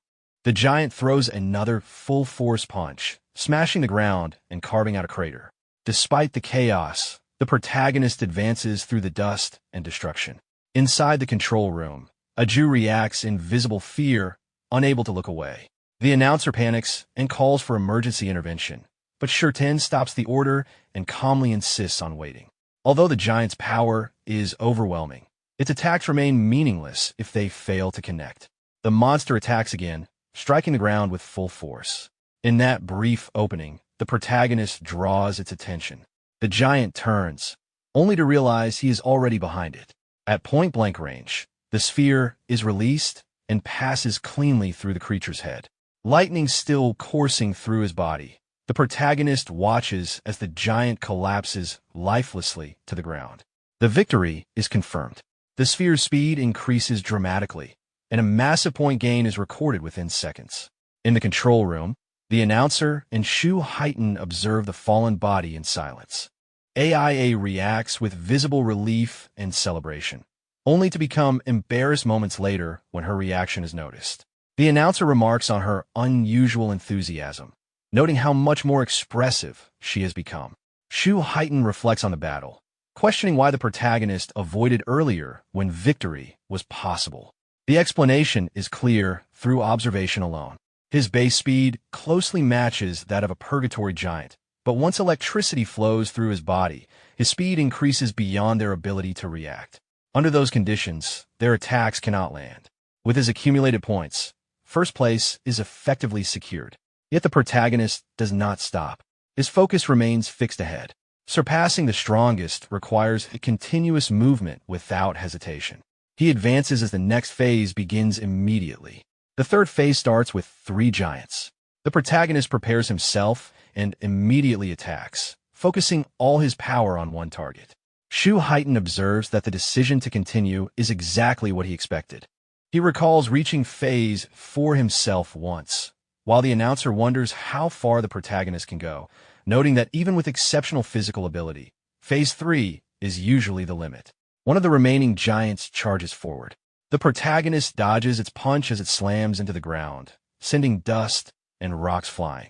Activating Thunder Wave once more, he increases his agility, moves behind the creature, and closes the gap. Moments later, the second giant falls, and the sphere's speed rises even further. Calmly turning, the protagonist faces the final giant of the phase. This one behaves differently. It opens its massive mouth, chains erupting outward as it attempts to devour him. Its glowing red eyes lock onto the protagonist, its enormous body and heavy armor marking it as a far greater threat. Without hesitation, the protagonist activates Lotus Burst at maximum output. A fire-based attack is launched directly into the creature's face. The explosion is decisive, and the level 15 monster is eliminated almost instantly. Within seconds, another massive point total is added, setting a new record. The control room is left stunned. The announcer recognizes the fire skill as the same one responsible for the devastation in the first phase. The attack drains the protagonist's mana completely, leaving nothing remaining. However, as monsters continue to appear, his passive ability immediately begins restoring it. The fourth phase begins with 4 giants, and his mana rapidly recovers. Shurten notes that surpassing this stage would place the boy beyond all except Jin Taiwa. With visible anticipation, he watches the protagonist move forward without hesitation. The protagonist considers the growing speed of his sphere, realizing that higher velocity increases accuracy at range. With a few more increases, long-distance strikes may become viable. However, his mana remains limited, and every shot must count. Suddenly, one of the giants roars, firing chains from its mouth toward him. The protagonist prepares his sphere, but the creature acts faster than expected. The chains bind him tightly, and the giant slams him into the arena floor with overwhelming force. The impact leaves a deep crater. Completely restrained, the protagonist is unable to move. The situation becomes critical as the giant raises its massive hand and brings it down to crush him. The pressure is immense, and his body is pushed to its limit. The monster steps back, observing the destruction it has caused. Lying motionless within the crater, the protagonist is badly injured. The scene gives the impression that the battle has finally ended. Inside the control room, panic spreads. The announcer urgently calls for intervention. Cheyenne hesitates, recalling his own past and recognizing the similarity to his previous defeat. Shuen prepares to move, but the commander stops him. Izumi remains calm. He observes quietly, confident that the protagonist has not yet truly given up. Panic spreads through the control room as the announcer becomes convinced that without immediate intervention, the young man will perish. The commander, however, remains composed. He is certain that the situation has not yet reached its conclusion. When questioned, his certainty comes from the young man's eyes. Even crushed beneath overwhelming force, those eyes still burn with resolve, surrounded by a faint blue aura. There is no sign of surrender. Within the crater, the protagonist activates over mimes and resumes the analysis he had deliberately paused earlier. His thoughts return to the battle against Ri in the moment he initiated analysis on his Violet Thunder Cannon. That analysis had been halted at 99%, preserved for a moment exactly like this. Now, as the final percentage completes, a blue aura fully envelopes his body. The newly completed Thunder Wave manifests, and a blue lotus forms within the control room itself, drawing immediate attention. The woman with glasses reacts with disbelief, while Shu Heighten is visibly taken aback by the sight. The effects become apparent as the aura stabilizes, granting a massive boost to agility, restoring health completely, cleansing all debuffs, and reinforcing his overall physical capacity. The blue lotus detonates into light, and the young man rises. His movements are steady, his presence transformed. The announcer is left stunned by the sheer scale of recovery and growth, far exceeding what even specialized healers can achieve. Without hesitation, the protagonist resumes combat. Two giants fall almost instantly to his sphere, its speed increasing further with each strike. The fourth phase concludes rapidly, followed by the fifth, then the sixth. Each phase ends faster than the last, each granting escalating rewards. Within minutes, the arena becomes a graveyard of colossal bodies. In the control room, silence replaces disbelief. No one speaks as the outcome unfolds before them. Amid the fallen giants, the protagonist sits among the remains and reflects briefly on the scene, questioning whether this place resembles hell more than a trial. Moments later, he notices that no further enemies appear. Confusion sets in as the absence of the next phase becomes undeniable. The announcer finally understands. The truth is revealed without embellishment. The young man has eliminated every purgatory giant prepared for the event. Standing atop the bodies, the protagonist processes the result, realizing that the gap between himself and Jin Taiwa has narrowed considerably. His objective of accelerating the sphere has been fully achieved. As his experience fails to convert into a level increase, it instead condenses into a blue karma stone. The value of the item shocks Shu Heighten, while the commander calmly explains the reason. With a fixed level and unrestricted growth, the implications are unsettling. The protagonist retrieves the stone, satisfied with the outcome, and turns toward the exit. The massive metal doors of the arena slowly open. Confirmation of victory spreads through the control room as the final results are recorded. Attention turns to the young man's future, offers of guidance and instruction briefly considered, only to be dismissed when it becomes clear that he already walks under capable mentorship. Izumi watches from a distance as the pieces fall into place. When the protagonist acknowledges him as his teacher, the realization sends another ripple of shock through the room. Congratulations follow, along with concern for his condition, but aside from exhaustion, he shows no signs of injury. As events elsewhere continue, comparisons are made. Other participants reach their limits far earlier, unable to push beyond the hard class. Observations shift to those still fighting, including Shikigami users whose abilities reveal unexpected depth and terrifying latent power. The protagonist, watching briefly, recognizes the strength he has overlooked before. With his own goals complete, he prepares to leave. However, something unusual catches his attention. His partner appears clad in red armor, radiating immense power. The artifact's nature is quickly understood, an epic creation with escalating effects and severe drawbacks. Even so, its presence confirms that the Nightmare class announcement was no coincidence. The second phase of the tournament concludes shortly afterward. Rankings are finalized, revealing the protagonist firmly in first place, far ahead of all others. Reactions range from disbelief to renewed determination. Recognition spreads across the country as his performance cements his position at the top. As the preliminaries officially end, the protagonist supports his exhausted partner and exits the arena. Elsewhere, far from the celebration, an old prophet awakens from meditation with a dire vision. Danger looms over the northern continent, heralded by an approaching calamity beyond ordinary measures. Later, back among allies, the commander evaluates the protagonist's growth. Surpassing 1,500 total stats places him on par with Awakened far beyond his level. His abilities continue to defy conventional limits, especially in agility and defense. The tension eases briefly as the group gathers to rest. Exhaustion gives way to normalcy, meals are shared, and energy slowly returns. Laughter and irritation blend together as hunger overrides decorum, restoring strength in the simplest way possible. Eventually, attention shifts inward.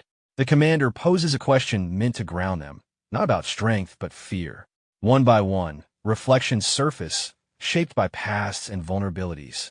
When the focus finally turns to the protagonist, silence follows.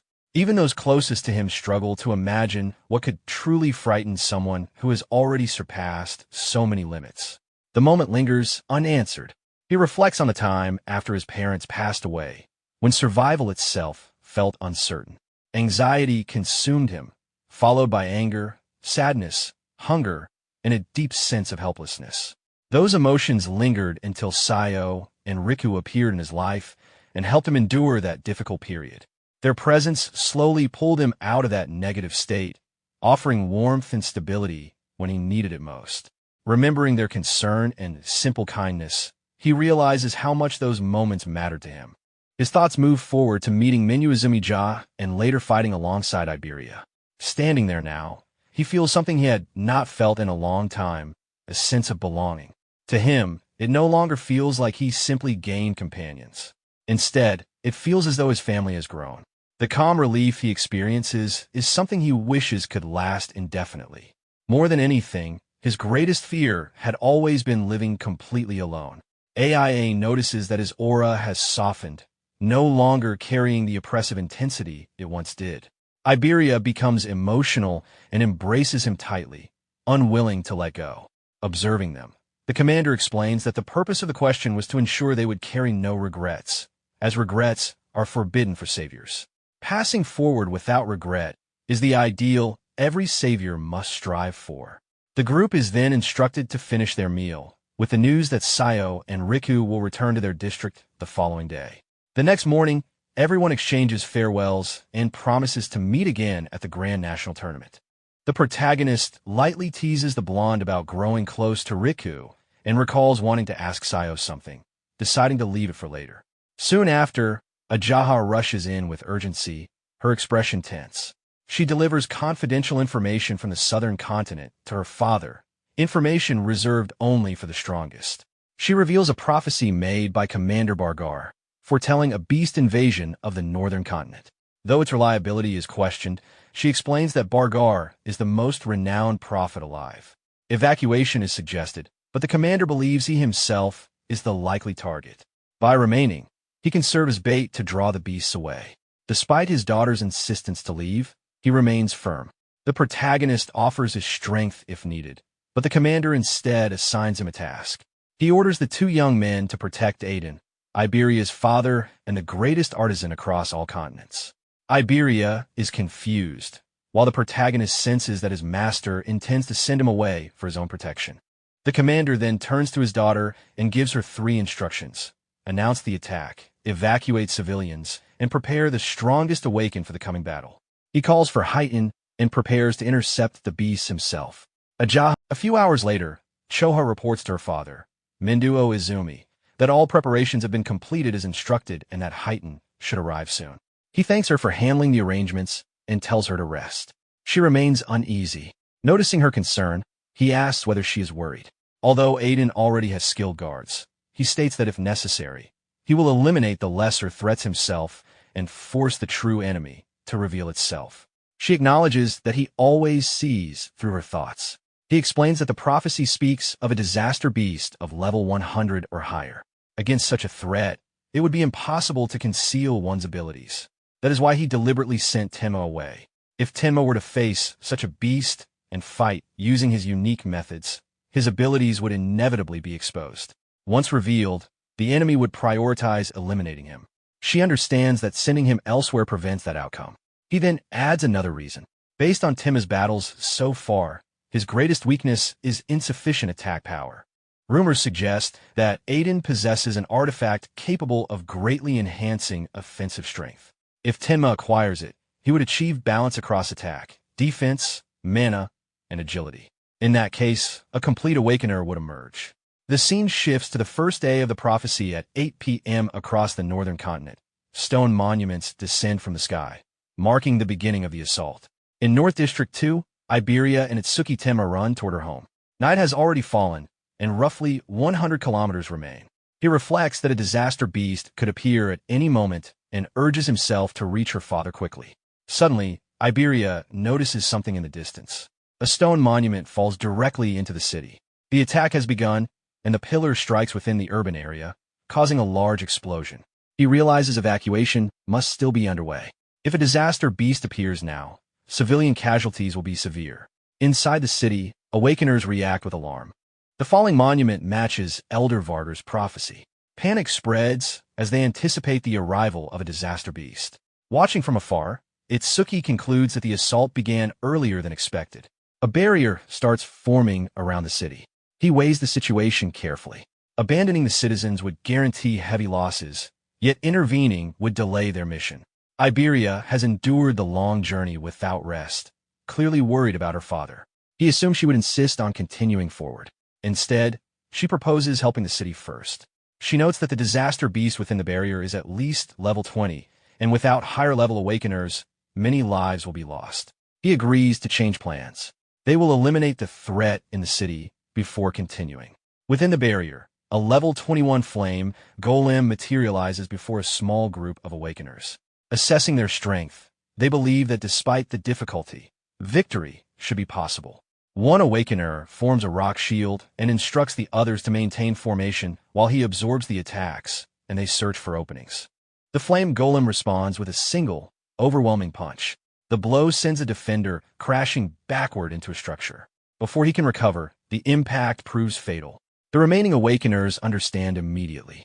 If the one with the highest defense among them was killed instantly, their chances of survival are almost non-existent.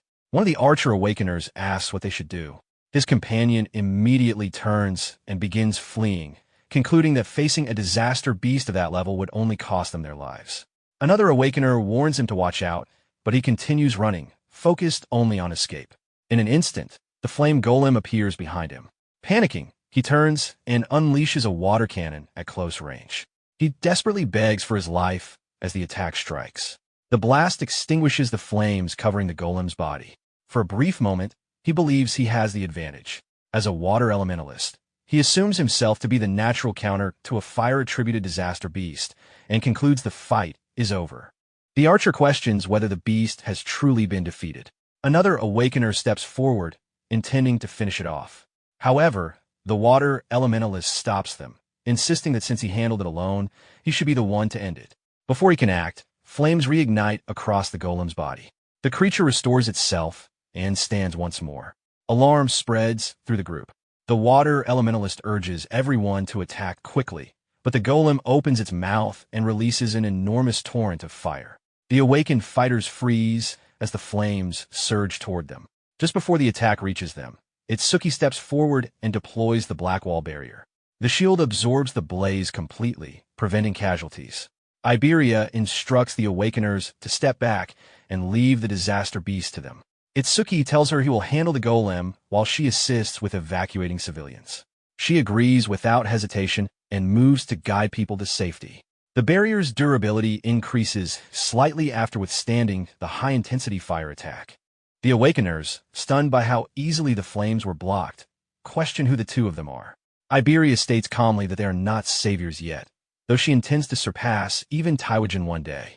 Some of the awakeners react skeptically, while others question whether an ordinary awakener can truly defeat a disaster beast of that level. They observe the black ice armor forming over Itsuki's body and wonder if it is an artifact. Itsuki recalls his master's earlier advice. Menduo Izumi had warned him that the black sphere technique possessed immense power but required time to activate. Against truly strong disaster beasts, its speed would not be sufficient. If the first strike failed, landing a second would be far more difficult. He was told to reserve it as a decisive measure, only to be used when victory was certain. Returning to the present, Itsuki decides not to use the penetrating true sphere in a crowded environment. Nearby civilians notice his arrival and assume he must be a high-level awakener based on his equipment. Without responding, he leaps high into the air, deciding to suppress the golem through direct force instead. He descends with a heavy punch, driving the flame golem into the ground. Before it can recover, he activates Thunderclap Wave and strikes again, sending it skidding across the surface. He closes the distance instantly and delivers another blow. The final impact generates a powerful shockwave that disperses the remaining flames and leaves the golem motionless. From a distance, civilians observe that the disaster beast is being completely overpowered. Some assume it must have already been weakened, while others are unsettled by the fact that someone so young could dominate a level 21 creature so thoroughly. Even among the awakeners, there is disbelief. A level 21 flame golem cannot retaliate at all, and Itsuki's speed is impossible to track with the naked eye. His raw strength appears comparable to someone far above his displayed level. As the smoke clears, Itsuki has already withdrawn. He and Iberia leave the city immediately after confirming the beast's defeat. The water elementalist claims that the victory was possible only because he had reduced the golem's strength beforehand. Others quietly disagree, having witnessed the difference in power firsthand. While running toward their original destination, Itsuki reflects on the encounter.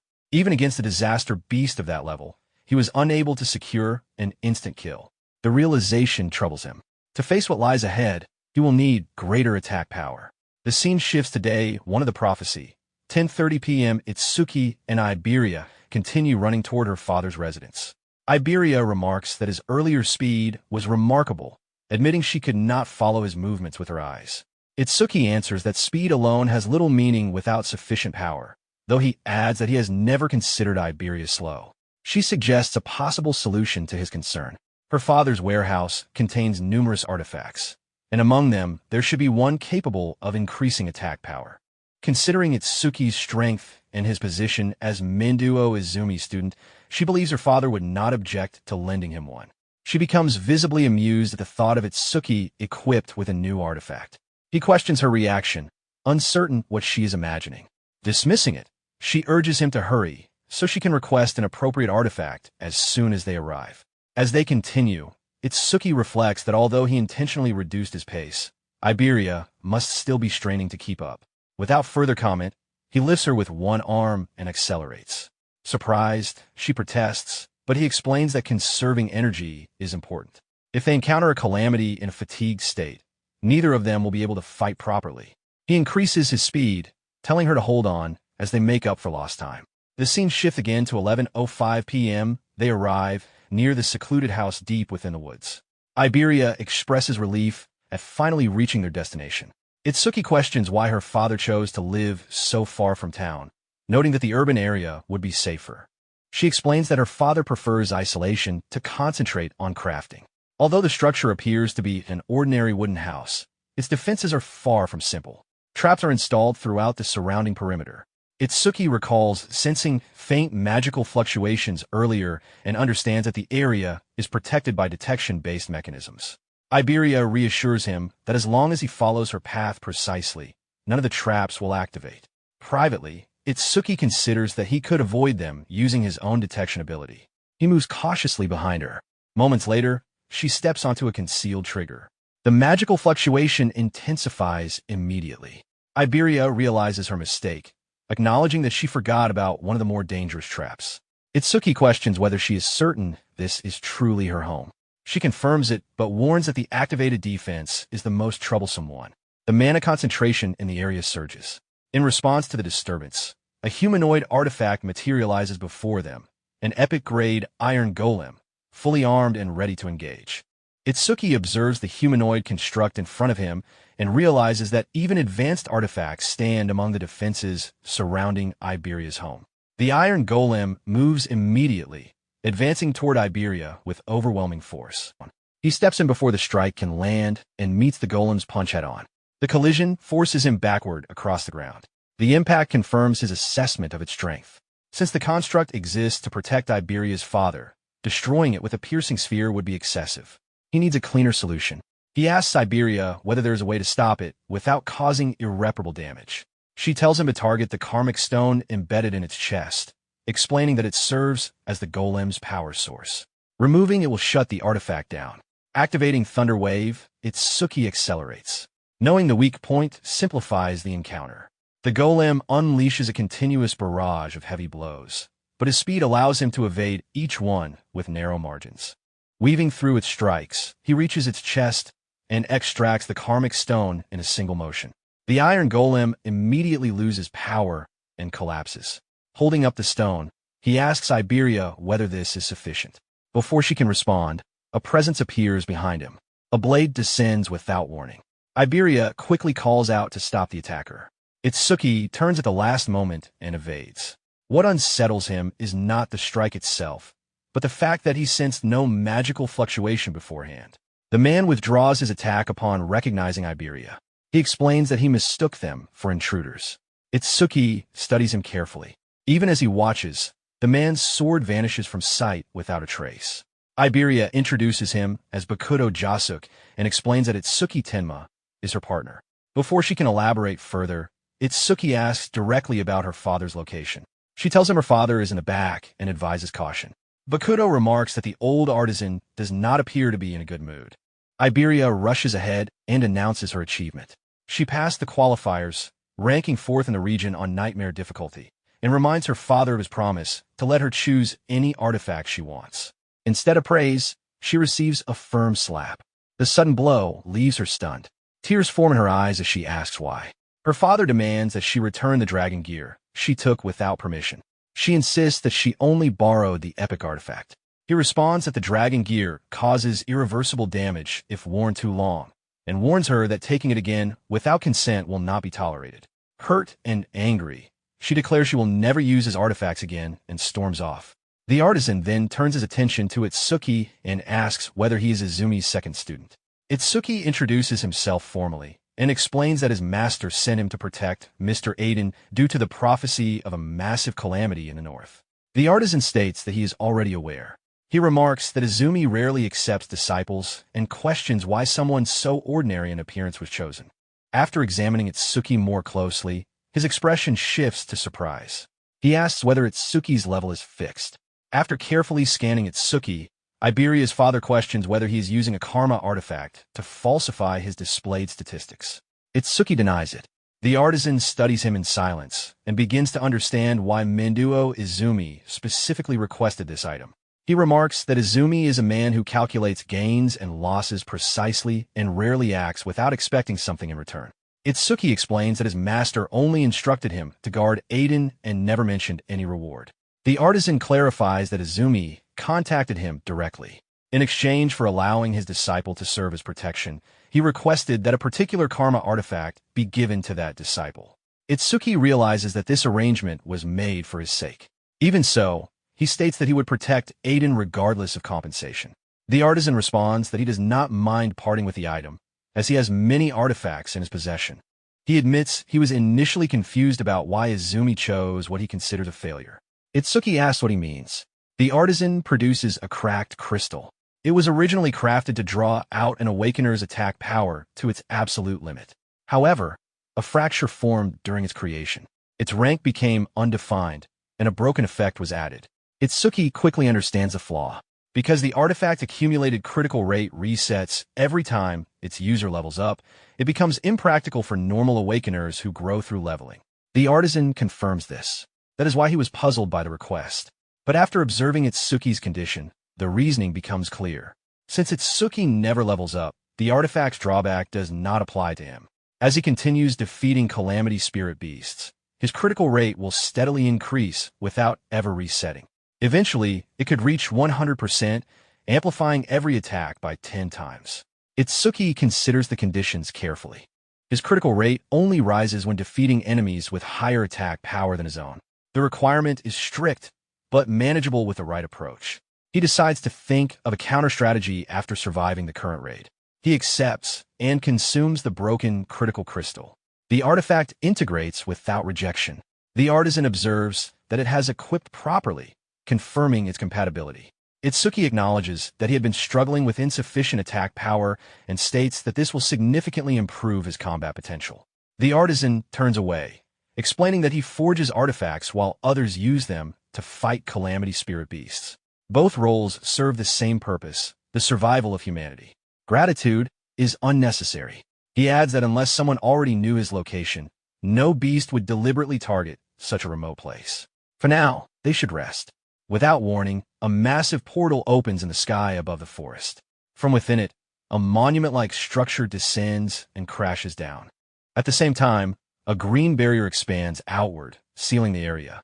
Iberia stares upward in shock, unable to understand why a barrier has formed around such a remote location. Her father immediately considers the implications. Only the commanders-in-chief of the 5 continents should know where he resides. He questions whether the monument's appearance here is coincidence or the result of deliberate targeting. Bakudo Jasuk draws his sword and instructs Itsuki to step back, warning that calamity spirit beasts are approaching. Itsuki confirms that they are already on the move. He senses multiple presences advancing at extreme speed. At first he counts 6, then realizes there are 8. Moments later, several level 14 one-horned demons emerge before them. One lunges directly at Itsuki. He intercepts it smoothly, catching the attack and driving his blade through the demon in a single motion. The creature collapses instantly. More demons rush in from different angles. While evading their attacks, Itsuki assesses the situation calmly. Opponents of this level pose no true threat.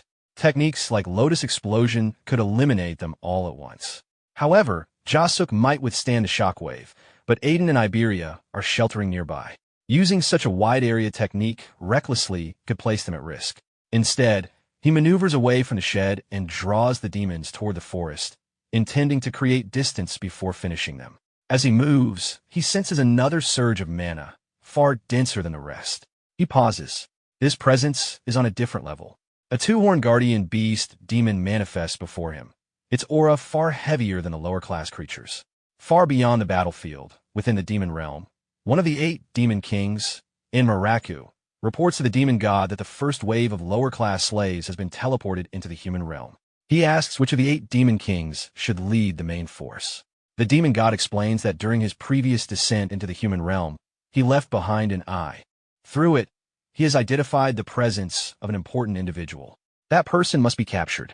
Enmaraku inquires whether a demon king should handle this task. The demon god declines. Deploying a demon king risks destroying the very eye he left behind. Instead, he assigns the matter to a demon general.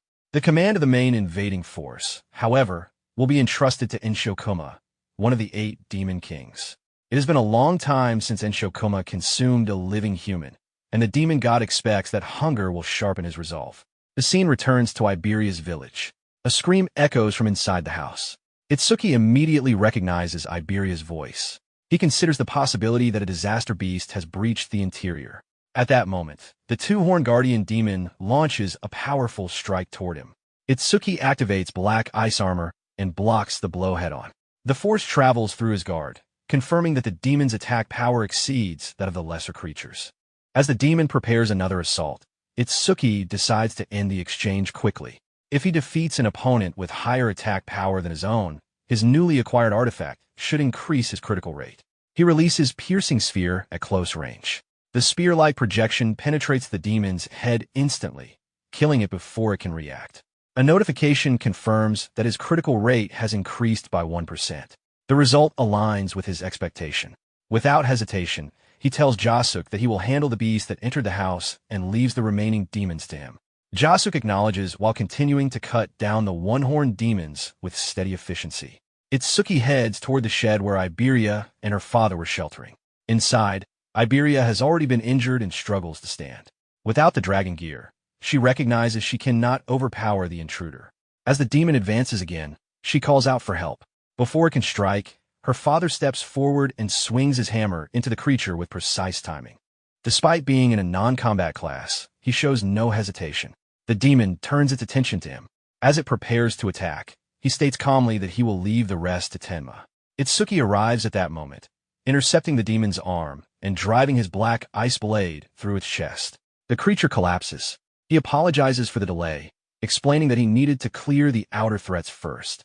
Iberia's father asks about the situation outside. Itsuki concentrates and senses no remaining magical fluctuations. He concludes that Jasuk has likely eliminated the remaining disaster beasts. They step outside to confirm. The area has fallen silent.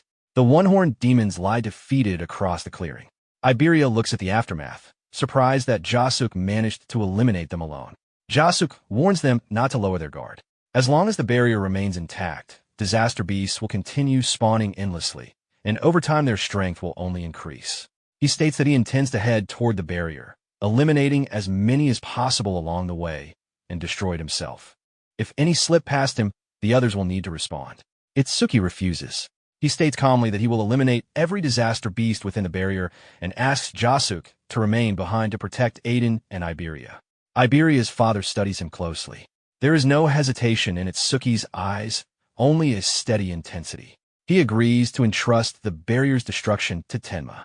Jasuk cautions that a green barrier typically indicates significantly stronger disaster beasts and asks whether Itsuki is certain. Itsuki confirms without elaboration and accelerates toward the barrier at extreme speed. As he runs, he experiences a rare sense of clarity. This battlefield will allow him to fight without restraint. Iberia attempts to follow, insisting that as his partner, she should stand beside him. Her father stops her firmly. He tells her that she and Tenma are walking entirely different paths. A true team supports and compensates for each other's weaknesses. At present, she cannot support him in a battle of this scale. If she forces herself into it, she risks becoming a liability. He adds that Tenma is unlike others of his generation. When facing disaster beasts, there is something distinct in his gaze, an intensity that suggests deep-seated hatred rather than fear. Meanwhile, Itsuki detects 5 disaster beasts emerging from the barrier. Their mana signatures confirm they have only just appeared. Eliminating them quickly will restore his reserves. Without slowing down, he activates Lotus Blast and releases it directly into their formation. The explosion engulfs the beasts, erasing them instantly. He notes that the earlier two-horned guardian's durability had required an excessive amount of mana to defeat, but he refuses to allow even a single creature to reach the village. The explosion shockwave is visible from afar. Back at the house, Iberia recognizes the scale of the blast as Itsuki's technique. Jasuk silently questions how someone displayed as level 0 can produce such power and considers whether a hidden debuff might explain his inability to level up. Reaching the perimeter, Itsuki slows and studies the green barrier carefully. The mana within feels denser than anything he has encountered so far. His detection ability struggles to penetrate it, preventing him from gauging the number or exact strength of the disaster beasts inside. Recalling prior knowledge, he understands that the barrier's color indicates a higher range of levels than those he has faced up to now. He considers the potential gains. Defeating every beast within could yield substantial growth in power. He then summons his Death Hound. The creature materializes beside him and releases a low growl. Itsuki runs a hand over its head and states that it will receive the accumulated experience later. For now, it is to remain still and wait for his command. Standing before the barrier, he fixes his focus on the space beyond it. Every disaster beast inside is his target. The scene shifts to prediction day 1. 11:30 p.m. Choha informs her father, Menduo Izumi, that the awakened guards have arrived. A blue-haired knight steps forward and formally introduces himself as Kei Kirijima, a level 63 wind elementalist and first-class savior. From this moment on, he will serve as a protector. Izumi thanks him for coming. Choha reports that, in addition to Kirijima, 5 third-class saviors and 3 second-class saviors have also assembled. However, Akira Hiten has not yet appeared. Izumi explains that Hiten was assigned to guard the perimeter. Choha recounts that 6 hours earlier he confirmed he was on his way, but subsequent attempts to contact him failed. With massive steals falling across the northern province since earlier that evening, she suspects he may have encountered trouble. Izumi remains composed. An ordinary disaster beast would not threaten Akira Hiten. As one of the 6 pillars among the special class saviors, his strength stands apart. She is instructed to keep attempting contact. Only a special class savior can reliably confront the scale of disaster beasts expected here. Kirijima questions whether the special class saviors are being overestimated. No matter how powerful Wei Jinti and Akira Hiten may be, they are still human. He believes the gap between first class and special class cannot be insurmountable. Izumi replies that confidence is valuable, but such assumptions often come from those who have never faced a truly overwhelming disaster beast. At that moment, a portal tears open in the sky above them. A massive steel descends. Kirijima instinctively draws his sword. The appearance signals the arrival of a disaster beast. Izumi stands calmly, acknowledging that it has finally begun. Choa confirms she still cannot reach E10. Kirijima states that if a special class cannot arrive in time, then the first class will simply handle it themselves. Inwardly, he resolves to prove that his rank stands on equal ground. The scene shifts inside the green barrier. Itsuki advances with a death hound at his side. The landscape appears unchanged from the outside, yet the atmosphere feels heavier. An intangible pressure lingers in the air. Activating mana detection, he confirms that fluctuations inside the barrier are clear, but the outside world is completely obscured. The interior and exterior exist as separated spaces. He identifies 5 distinct mana signatures ahead and determines their approximate positions. Instructing the Death Hound to remain where it is, he allows it to consume any beasts that attempt to flee. Once satisfied it understands, he prepares to move. Activating Thunderbreaker, Roaring Wave, Itsuki accelerates deeper into the barrier, ready to engage. Meanwhile, multiple disaster beasts charge toward Itsuki at full speed. As they close the distance, he raises a black ice wall and reshapes it into a blade. With a single swing, he cuts down the first beast through sheer force. Without pause, he steps forward and cleaves the second in two. The remaining creatures are dispatched just as efficiently, their bodies falling before they can mount another attack. Ahead, a 2-horned beast lunges. Itsuki leaps upward, avoiding the strike, and releases a piercing sphere midair. The compressed energy tears straight through the creature's torso. It collapses the moment it hits the ground. Landing lightly, he checks his status. His critical rate has increased again, now at 3%. Statistically, that would amount to roughly 3 critical strikes per 100 attacks. He notes it without expectation and shifts his attention to the towering steel nearby. Seeing one this close is new. If destroying it collapses the barrier, a single decisive blow should suffice. Just as he prepares to move, he senses another presence. There is still one enemy remaining. He reduces his speed and stops.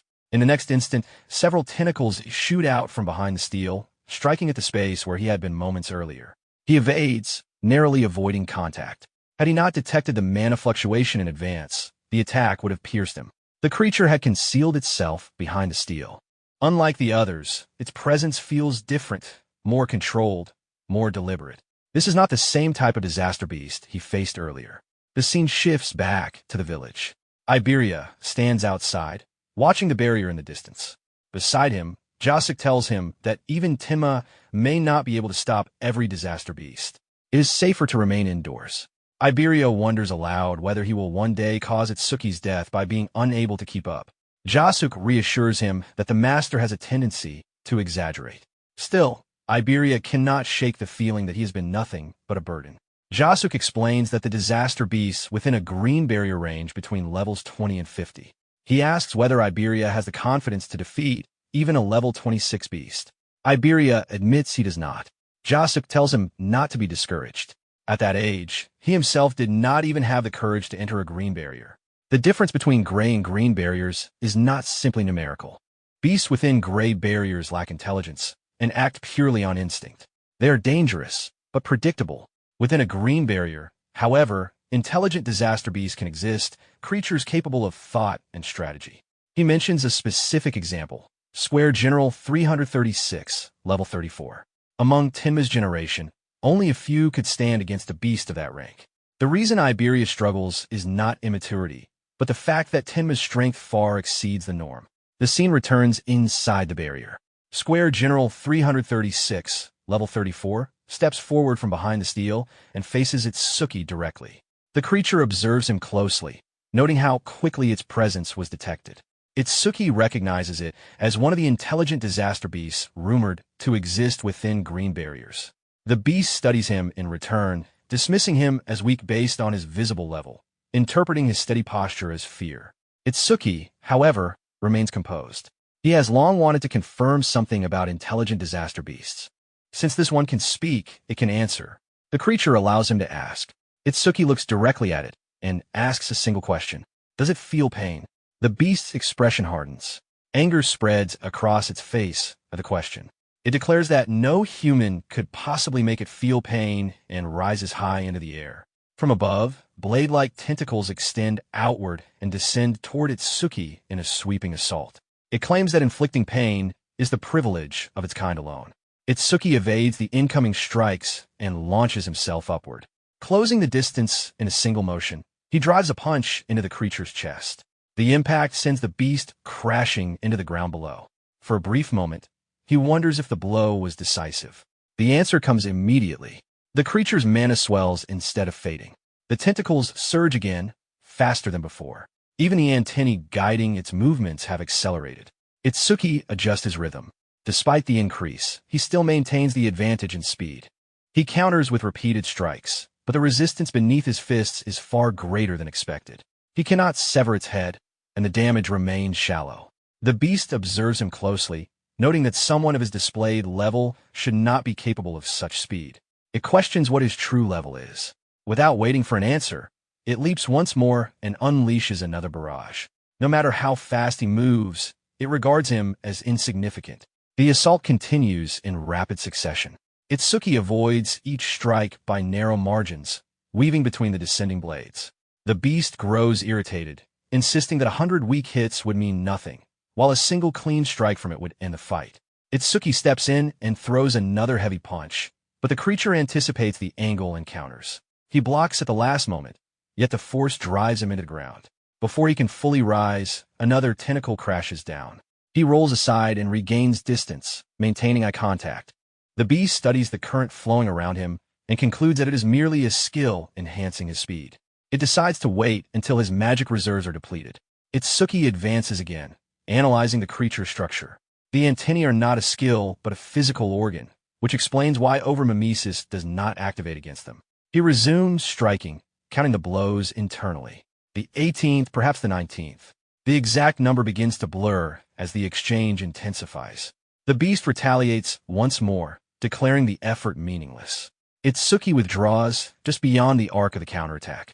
His magic is thinning after continuous skill usage, and his stamina is steadily draining. If his speed declines, the balance will shift immediately. He makes a decision. Rather than conserve energy, he will commit everything to offense. Increasing attack frequency is the only path forward. If even one critical strike lands, the outcome will change. Closing in again, he activates the broken critical crystal. His fists drive repeatedly into the creature's chest in relentless succession. Each strike follows the last without pause. He focuses on maintaining rhythm and pressure. The probability is low, but repetition is his only option. Amid the barrage, a tentacle slips through the opening and pierces into him. The beast regards the reckless charge as foolish, questioning whether this was the method he intended to use to make it feel pain. Itsuki exhales softly.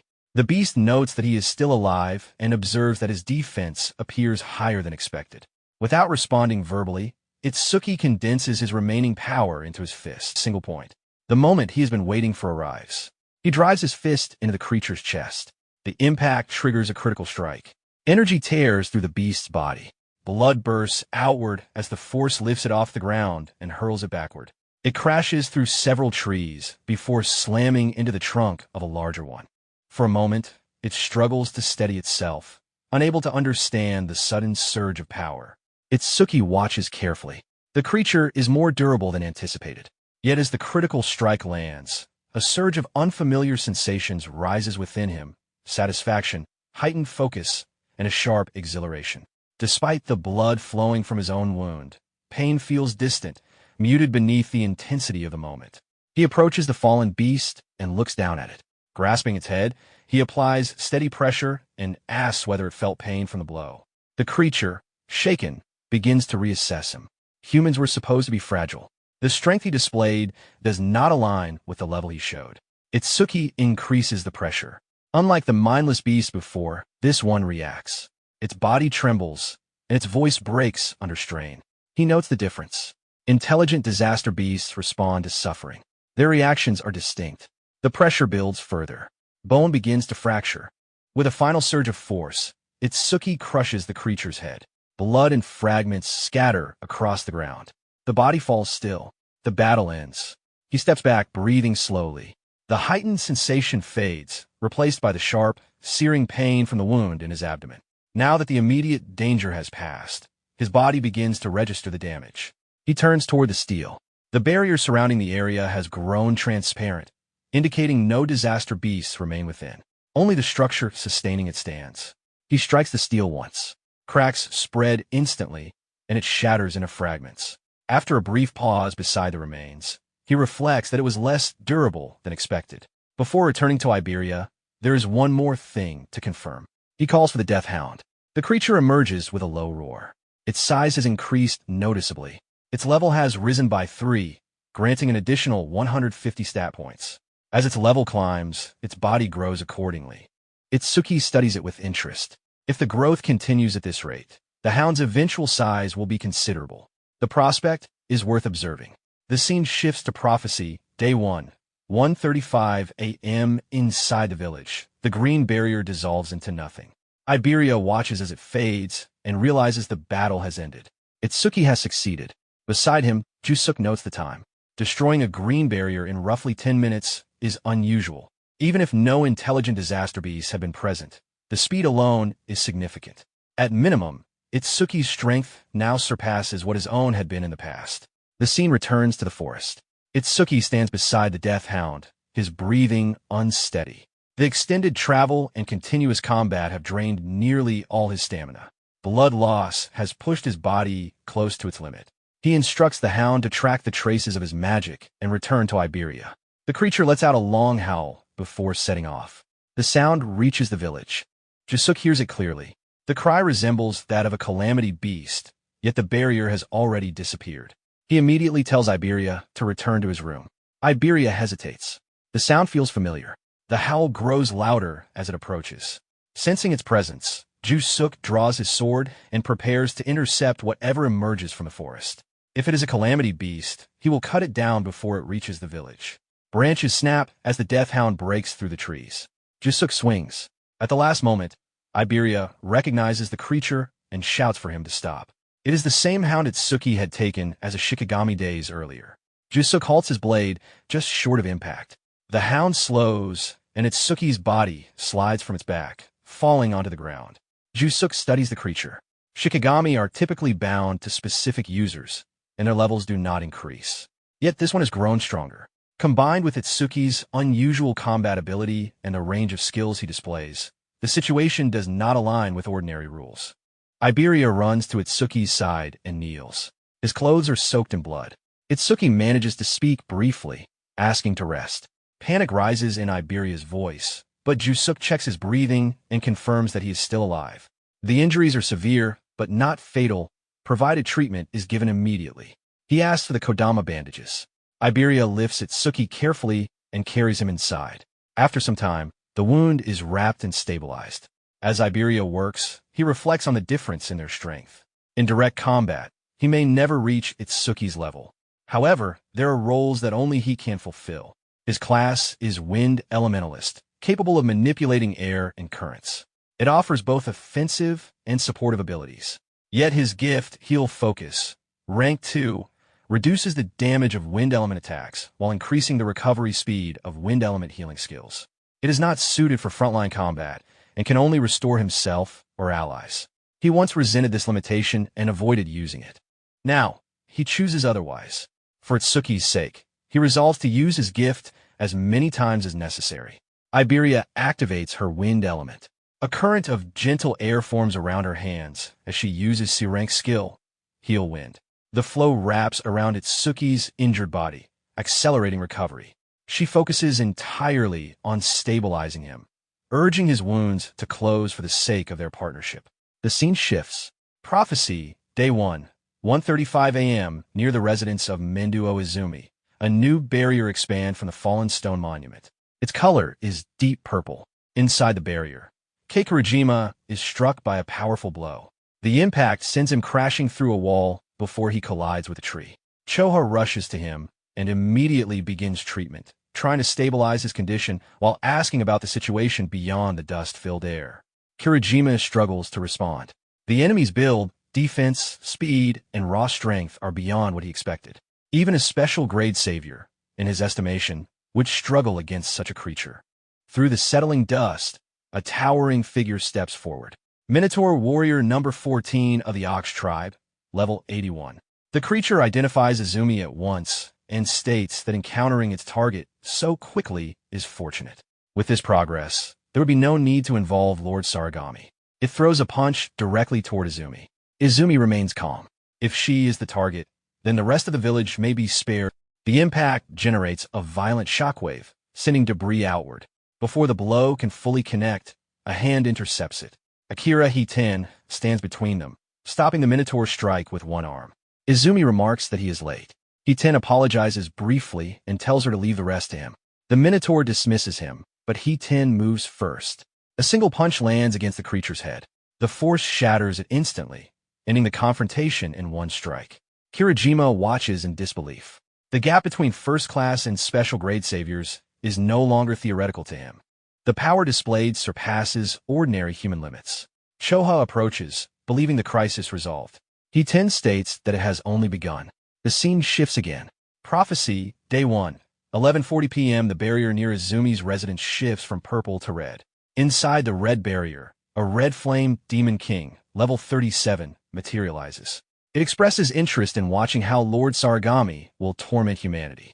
A white Oni, level 49, appears nearby. Then a third presence emerges. Demon General, Grudge King of Frostbite, level 87. The general orders restraint. Their mission is not indiscriminate destruction, but the capture of a specific individual. Failure is not acceptable.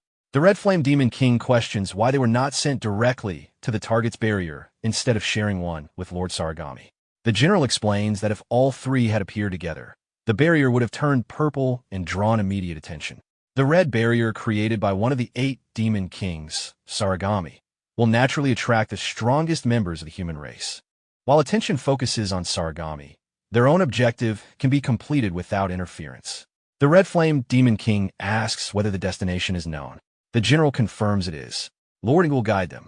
An evil eye left within the human world provides coordinates and even vision of its surroundings. At this moment, that evil eye is located at the same place as their intended target. The scene shifts to Prophecy, Day 1, 11:35 p.m. inside Iberia's house. Itsuki lies unconscious on the bed. Within his mind, he finds himself as a child again, standing before his mother. He tells her that he finally found a disaster beast capable of feeling pain, just like humans do, and that he crushed its skull. He believes this brings him closer to avenging her death. His mother stops him gently. She tells him there are things more important than revenge. He questions what could possibly matter more than wiping out every disaster beast. She answers that power should not be used for vengeance, but to protect the people one loves. He rejects the idea. He cannot forgive the disaster beasts that killed his parents. In his mind, every last one of them must be destroyed. Her figure begins to fade. She tells him it is time for her to go and asks him not to let hatred consume him. He calls out to her, trying to stop her from disappearing. There is still so much he wants to say. She vanishes. He drops to his knees. A voice echoes across the sky above him, mocking the tears he sheds for the dead and calling such grief typical of a lesser being. Itsuki looks up and recognizes the presence. Linga. Linga remarks that Itsuki only takes the form of a child when he is with his mother in these dreams. Anger surges. Itsuki declares that he will kill him. He charges forward, but Linga's figure dissipates before contact. The voice lingers, promising that he will soon experience true despair again. Itsuki shouts that no matter what it takes, he will end him. Suddenly his eyes open. He wakes inside Iberia's house. Iberia is asleep nearby, and the death hound rests close to the bed. He realizes it was a dream. A sharp irritation pulses behind his eyes. Though they are uninjured, they ache intensely. Then he notices something else. His wounds are gone. He had been in critical condition, yet his body has recovered. Iberia must have treated him. He glances at Iberia, who fell asleep beside him after tending to his injuries. Itsuki decides to keep the death hound quiet so as not to wake him. He gestures for silence. The hound lets out a loud roar instead. Itsuki closes his eyes briefly in frustration. Iberia jolts awake, immediately preparing to defend him from what he assumes is a disaster beast. Itsuki reassures him that a presence that light would not trouble a disaster beast. Realizing Itsuki is awake, Iberia's expression shifts to relief. The treatment worked, and he is conscious once more. Iberia throws his arms around Itsuki in relief. Itsuki notices that he still has the habit of hugging people when he gets excited. Once Iberia calms down, Itsuki asks how long he was unconscious.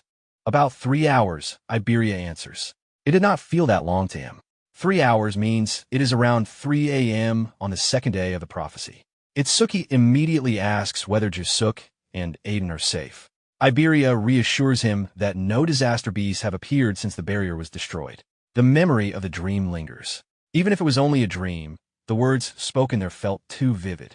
The sense that something is moving behind the scenes does not fade. The scene shifts. Prophecy, Day 2, 3:03 a.m. Itsuki Tenma regains full consciousness. He rises from the bed and dresses. He cannot afford to lower his guard. Iberia remarks that he appears completely recovered. As they step outside, Itsuki considers that the reinforcements mentioned by their teacher should be arriving soon. First, he intends to check in with Jusuk. On the way, Iberia brings up the Death Hound. He assumes it is simply called Death Hound, then asks what its actual name is. He explains that a Shikigami user is free to name their Shikigami however they wish, and even offers to choose a name himself. Itsuki clarifies that he is not a Shikigami user.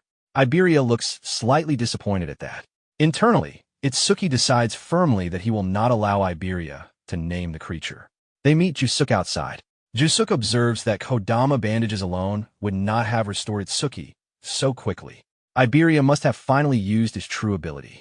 Itsuki turns to Iberia and asks whether he is healer type, since he did not notice any skills being used earlier.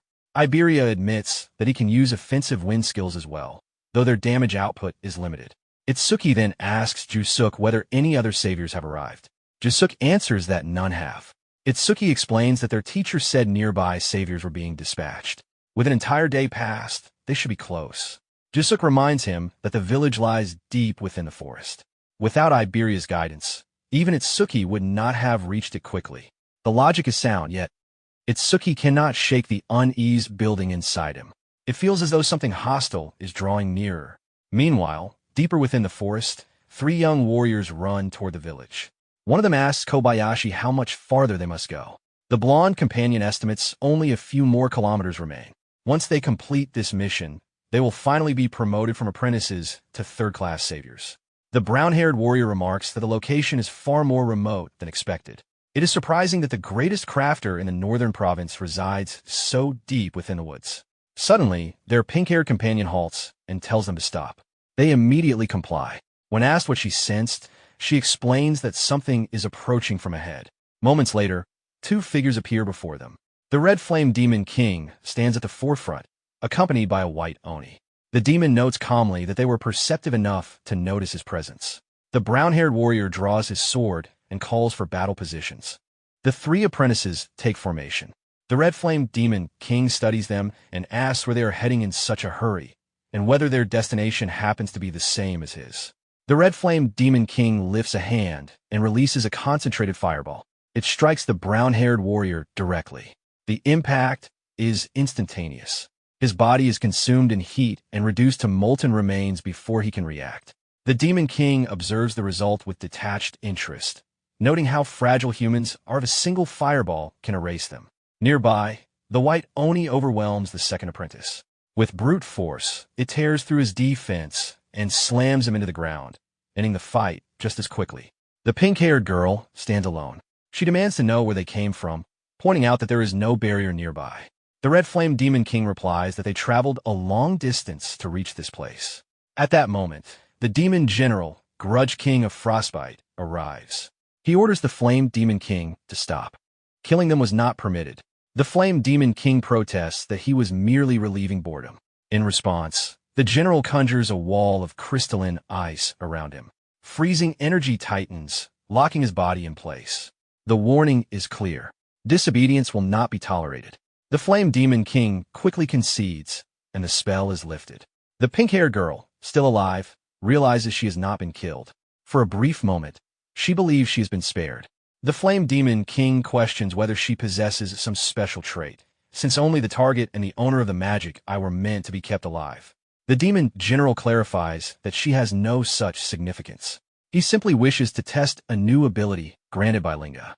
He releases a wave of condensed black energy. It strikes her and seeps into her body. For a moment, she collapses, motionless.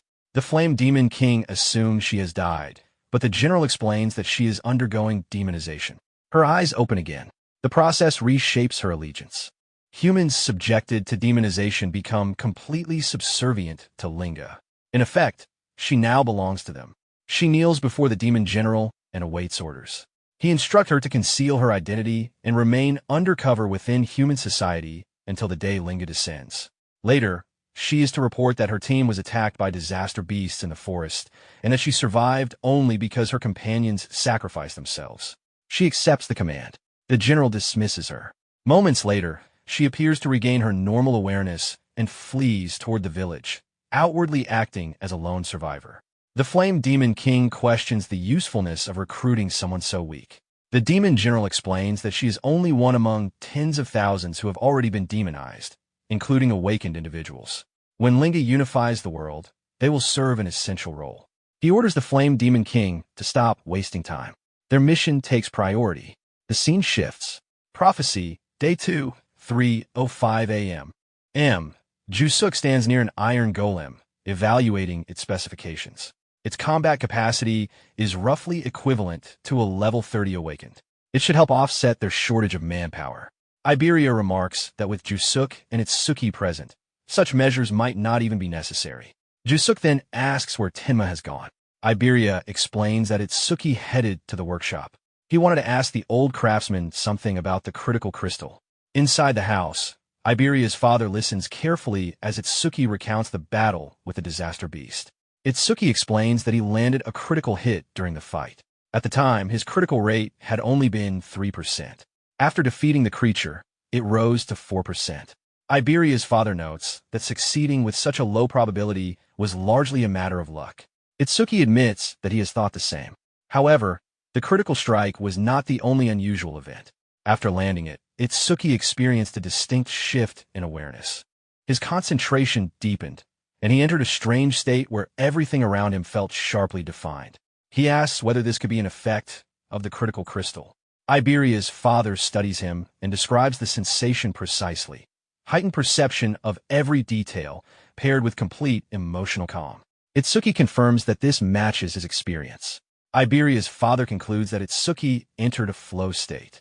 He explains that a flow state occurs when someone becomes fully immersed in a task.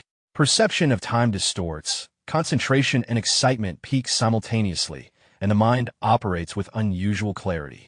It is sometimes described as being in the zone. Artists, athletes, or students may experience a mild version of it during intense focus. For awakened individuals, however, the effect is far more significant. Their senses sharpen beyond normal limits, and their overall stats and skill efficiency temporarily rise to approximately 120% of their base values. Itsuki is surprised. Neither his teacher nor other awakened ever mentioned such a phenomenon, and he has never met anyone who claimed to have entered that state. Iberia's father explains that only a handful of people are capable of achieving it. It requires refined skill, a clear mind, and a considerable amount of luck. Without all three conditions aligned, entering a flow state is impossible. He adds that among awakened across the 5 continents, including Weijin T, there is no one known to enter a flow state at will. He himself first experienced it 2 years after awakening. For Itsuki to reach it after only a month is highly unusual. Midway through the explanation, Itsuki's attention shifts. He senses 3 powerful sources of mana approaching. Iberia's father assumes they are awakened dispatched by Mendu Izumi to serve as guards. But the mana signature feels different to Itsuki. It is dense, rough, and stagnant, closer to that of a disaster beast than an awakened. He decides to step outside to confirm. As he moves, he reassures himself that all disaster beasts within the barrier were eliminated and no new deployments were detected nearby. It may simply be his imagination. Outside, Iberia greets him, relieved to see him recovered. Jusuk notices the tension in Itsuki's expression. Itsuki explains that he sensed a surge of mana that felt similar to a disaster beast. Jusuk points out that no barriers are forming in the area, so that scenario should be unlikely. Iberia mentions that the Iron Golem has been reactivated and should be capable of handling any ordinary threat. Before anyone can react further, a powerful impact strikes the iron golem. The construct is launched backward and crashes into a nearby house. Jusuk and Itsuki immediately shift into combat readiness. 3 figures emerge into view. The Red Flame Demon King steps forward first. Beside him stand the demon general known as the Frostbite Wraith King and the White Oni. The Red Flame Demon King surveys the group and concludes that the situation will be simple. Itsuki studies the 3 figures carefully. Their presence is far denser than the disaster beasts inside the barrier.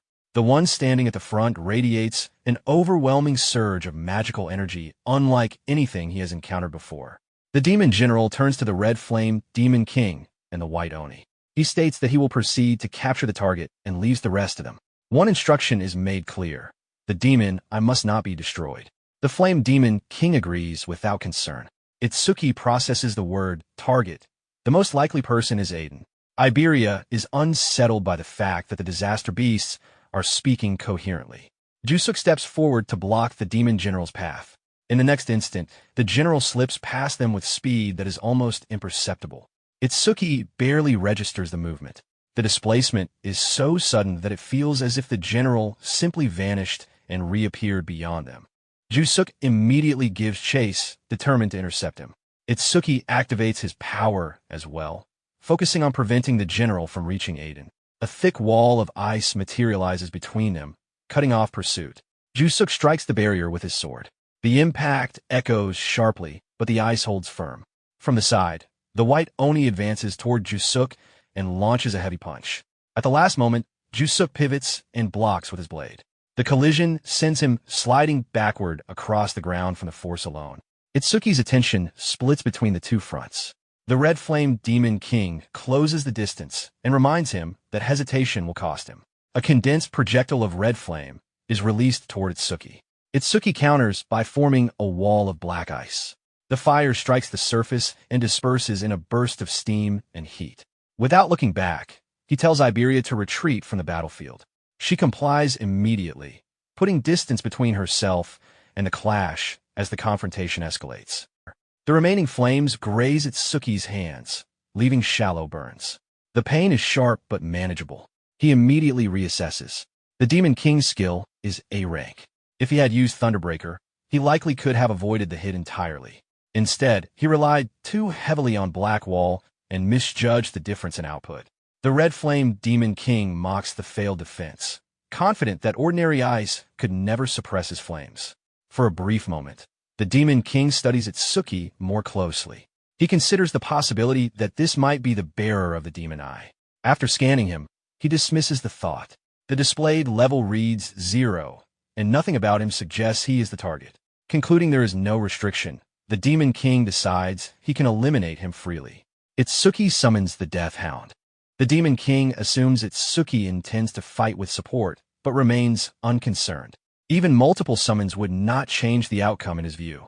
Another concentrated blast of fire is released. Itsuki gives a brief instruction to the Hound, entrusting it with the next step. As he dodges the incoming attack, the Death Hound accelerates past the battlefield, heading toward the village. The Demon King notices the direction immediately. The summon is moving toward the target. He questions whether Itsuki believes he can win alone. Internally, Itsuki recognizes that the Demon King is underestimating him. If he continues appearing weaker than he is, the enemy may delay a killing strike. Meanwhile, his analysis continues to progress, now at 36%. He needs time, yet deliberately acting fearful conflicts with his instincts. Instead, he provokes the Demon King directly. Anger flares in response.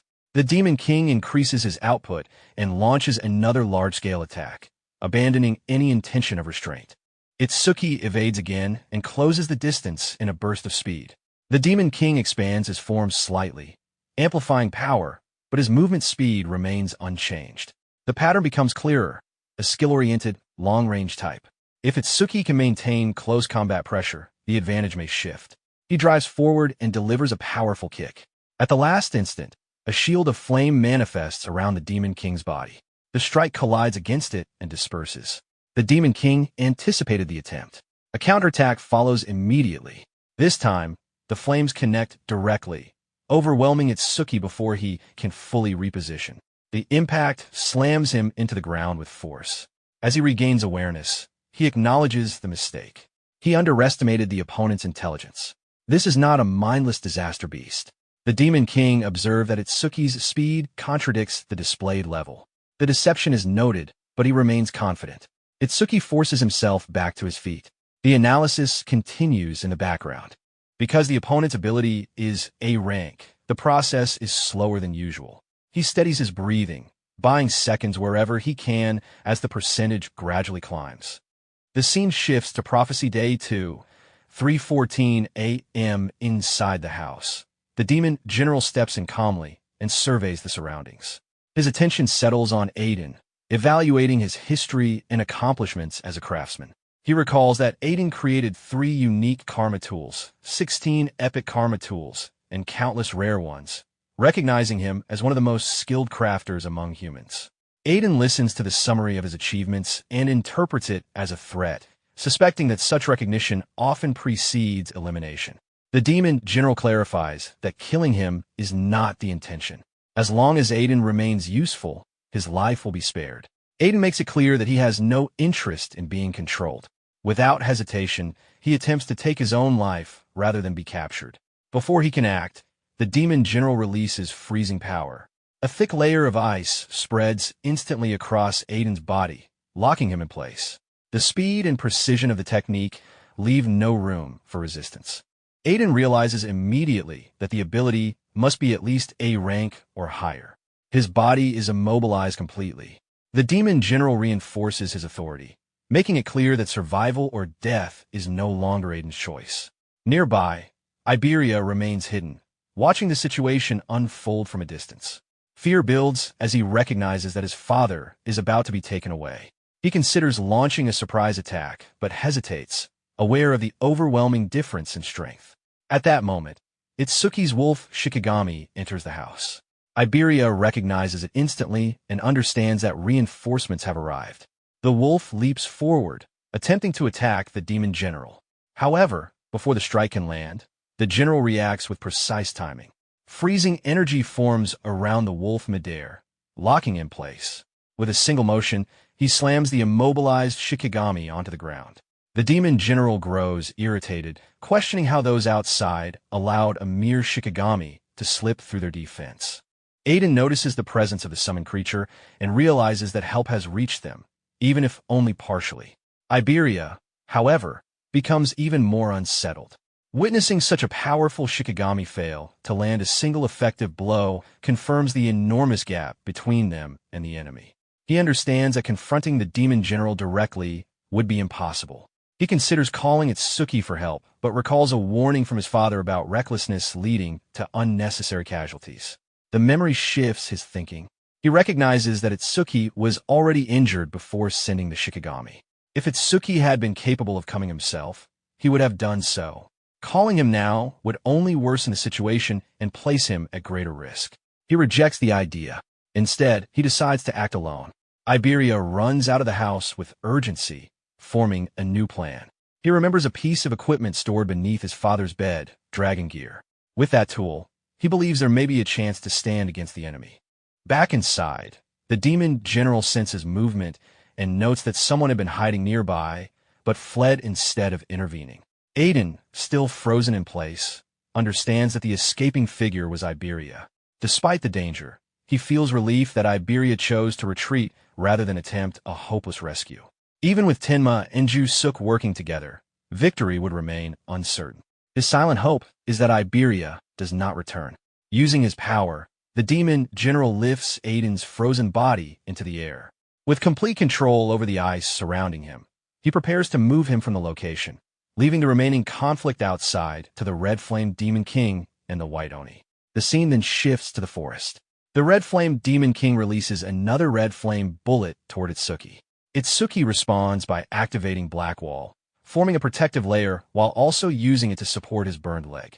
Stabilizing the injured limb allows him to maintain mobility despite the damage. As the incoming flame approaches, he activates Thunderbird at the last possible moment and narrowly evades the attack. The Demon King notices that despite his injured state, Itsuki continues to avoid direct hits. However, He also observes that Itsuki's speed has slightly decreased compared to earlier. Preparing to escalate the assault, the Demon King raises both hands and begins forming a larger attack. This time, he releases red flame bullets using both arms simultaneously. Itsuki recognizes the change immediately. Before he can fully adapt, the Demon King switches to rapid-fire output, releasing multiple flame projectiles in quick succession. The number of attacks increases sharply, overwhelming the battlefield. For a brief moment, Itsuki freezes under the pressure of the incoming barrage. Instinct takes over, and he forces himself to move, dodging repeatedly despite the worsening condition of his body. Even with his speed, the volume of attacks makes evasion extremely difficult. One fireball strikes his leg, intensifying the existing injury. Another follows, slamming into him and driving him to the ground. While enduring the continuous assault, the analysis process continues in the background. The progress steadily rises, reaching 90% as the barrage continues. More fireballs connect in succession, pushing the percentage further. By the time the analysis reaches 98%, a large portion of Itsuki's body has been burned. The accumulated damage causes his body to weaken severely. As flames continue to engulf him, memories surface, recalling an earlier incident involving fire, reinforcing the sense of danger tied to the element. Observing the worsening condition, the Red Flame Demon King becomes increasingly confident. He concentrates a dense amount of flame energy into his hands and prepares a final, piercing strike. He releases the concentrated red flame bullet toward Itsuki. Just before the attack connects, the analysis completes. A blue energy forms around Itsuki from every direction, enclosing him in a protective field. The incoming piercing attack passes by and strikes the structure behind him instead, triggering a powerful explosion. The Demon King pauses, confused by the sudden change. The completed analysis reveals that Red Flame Bullet has been fully analyzed, and Black Wall has advanced to level 3. Itsuki realizes that instead of gaining a new ability, the existing skill has strengthened. The upgraded Black Wall, now, continuously generates ice across his body surface by consuming mana. It is capable of blocking fire element attacks of A rank and below. In addition, successfully blocking such attacks grants a surge of recovery, removing debuffs and restoring injuries while temporarily increasing overall stats. As the effects activate, his body begins healing at a rapid rate. Burned flesh repairs itself, injuries close, and his strength stabilizes. The stat increase significantly boosts his overall capability, equivalent to multiple level gains for an ordinary awakened. Once the recovery completes, Itsuki reassesses the battlefield. With the improved resistance to fire, the red flame bullets are no longer as threatening. Closing distance now becomes a viable strategy. The Red Flame Demon King continues observing, attempting to determine the nature of the defensive ability. He assumes the protection cannot be maintained indefinitely. The protective lotus-like energy surrounding Itsuki begins to open gradually. As the structure disperses, Itsuki steps forward with a fully restored body. The earlier damage has completely disappeared, and his condition has returned to peak state. The sudden recovery shocks the Demon King. The extent of the restoration exceeds his expectations. Itsuki adjusts his stance and discards the remaining damaged clothing from his upper body. The lingering memory connected to the flames strengthens his resolve, shifting his focus entirely toward defeating the opponent before moving on to rescue Aiden. His posture becomes steady and deliberate as the confrontation prepares to escalate in a close combat. Meanwhile, Jusuk is launched into the air by a powerful strike. The force sends him flying backward over a long distance. While still airborne, he recognizes the sheer strength behind the attack. Blocking it with his gear prevented a fatal outcome, but the impact alone pushed him far from the battlefield. To stop the momentum, he drives his sword into the ground. The blade scrapes through the earth, slowing his movement until he finally comes to a halt. Once steady, he pulls the sword free and quickly assesses the situation. The enemies they are facing are far beyond ordinary threats, and every second of delay increases the danger to the others. Realizing how far he's been pushed away, he prepares to return immediately. Before he can move, the white Oni appears directly in front of him. The sudden reappearance confirms that the creature deliberately followed him. Jusuk raises his sword without hesitation, shifting his focus toward defeating this opponent as quickly as possible. He understands that holding the white Oni here may buy time for Tenma to deal with the remaining enemies. At the same time, concern for his master and Iberia weighs heavily on his mind, strengthening his resolve to end the fight quickly and return to assist them. The scene then shifts to the storage area inside Iberia's father's house. Inside, Iberia searches urgently through the room, recalling that the equipment he needs should be nearby. After scanning the surroundings, he notices a box hidden beneath a table. He retrieves it and confirms that it contains the dragon gear. Upon opening the container, the equipment details become clear. The dragon gear is classified as an epic grade item, significantly increasing both attack and agility. Once worn, its special effect gradually boosts those attributes further over time, though the enhancement lasts for only a limited duration. Iberia wastes no time equipping the gear. As he secures it in place, he reminds himself to remain focused and avoid slowing down Itsuki again. He also recalls the warning given by his father. Wearing the dragon gear beyond 15 minutes causes severe side effects. Because of that limitation, he sets a strict objective to rescue his father before the time expires. With determination, Iberia leaves the storage area and runs toward the location where his father was taken. The scene shifts back to the forest. The demon general moves forward while carrying Aiden, whose frozen body remains suspended in midair by layers of ice. Aiden observes the general's calm behavior and questions whether moving at such a relaxed pace is truly safe, considering the possibility of pursuit. The demon general shows no concern.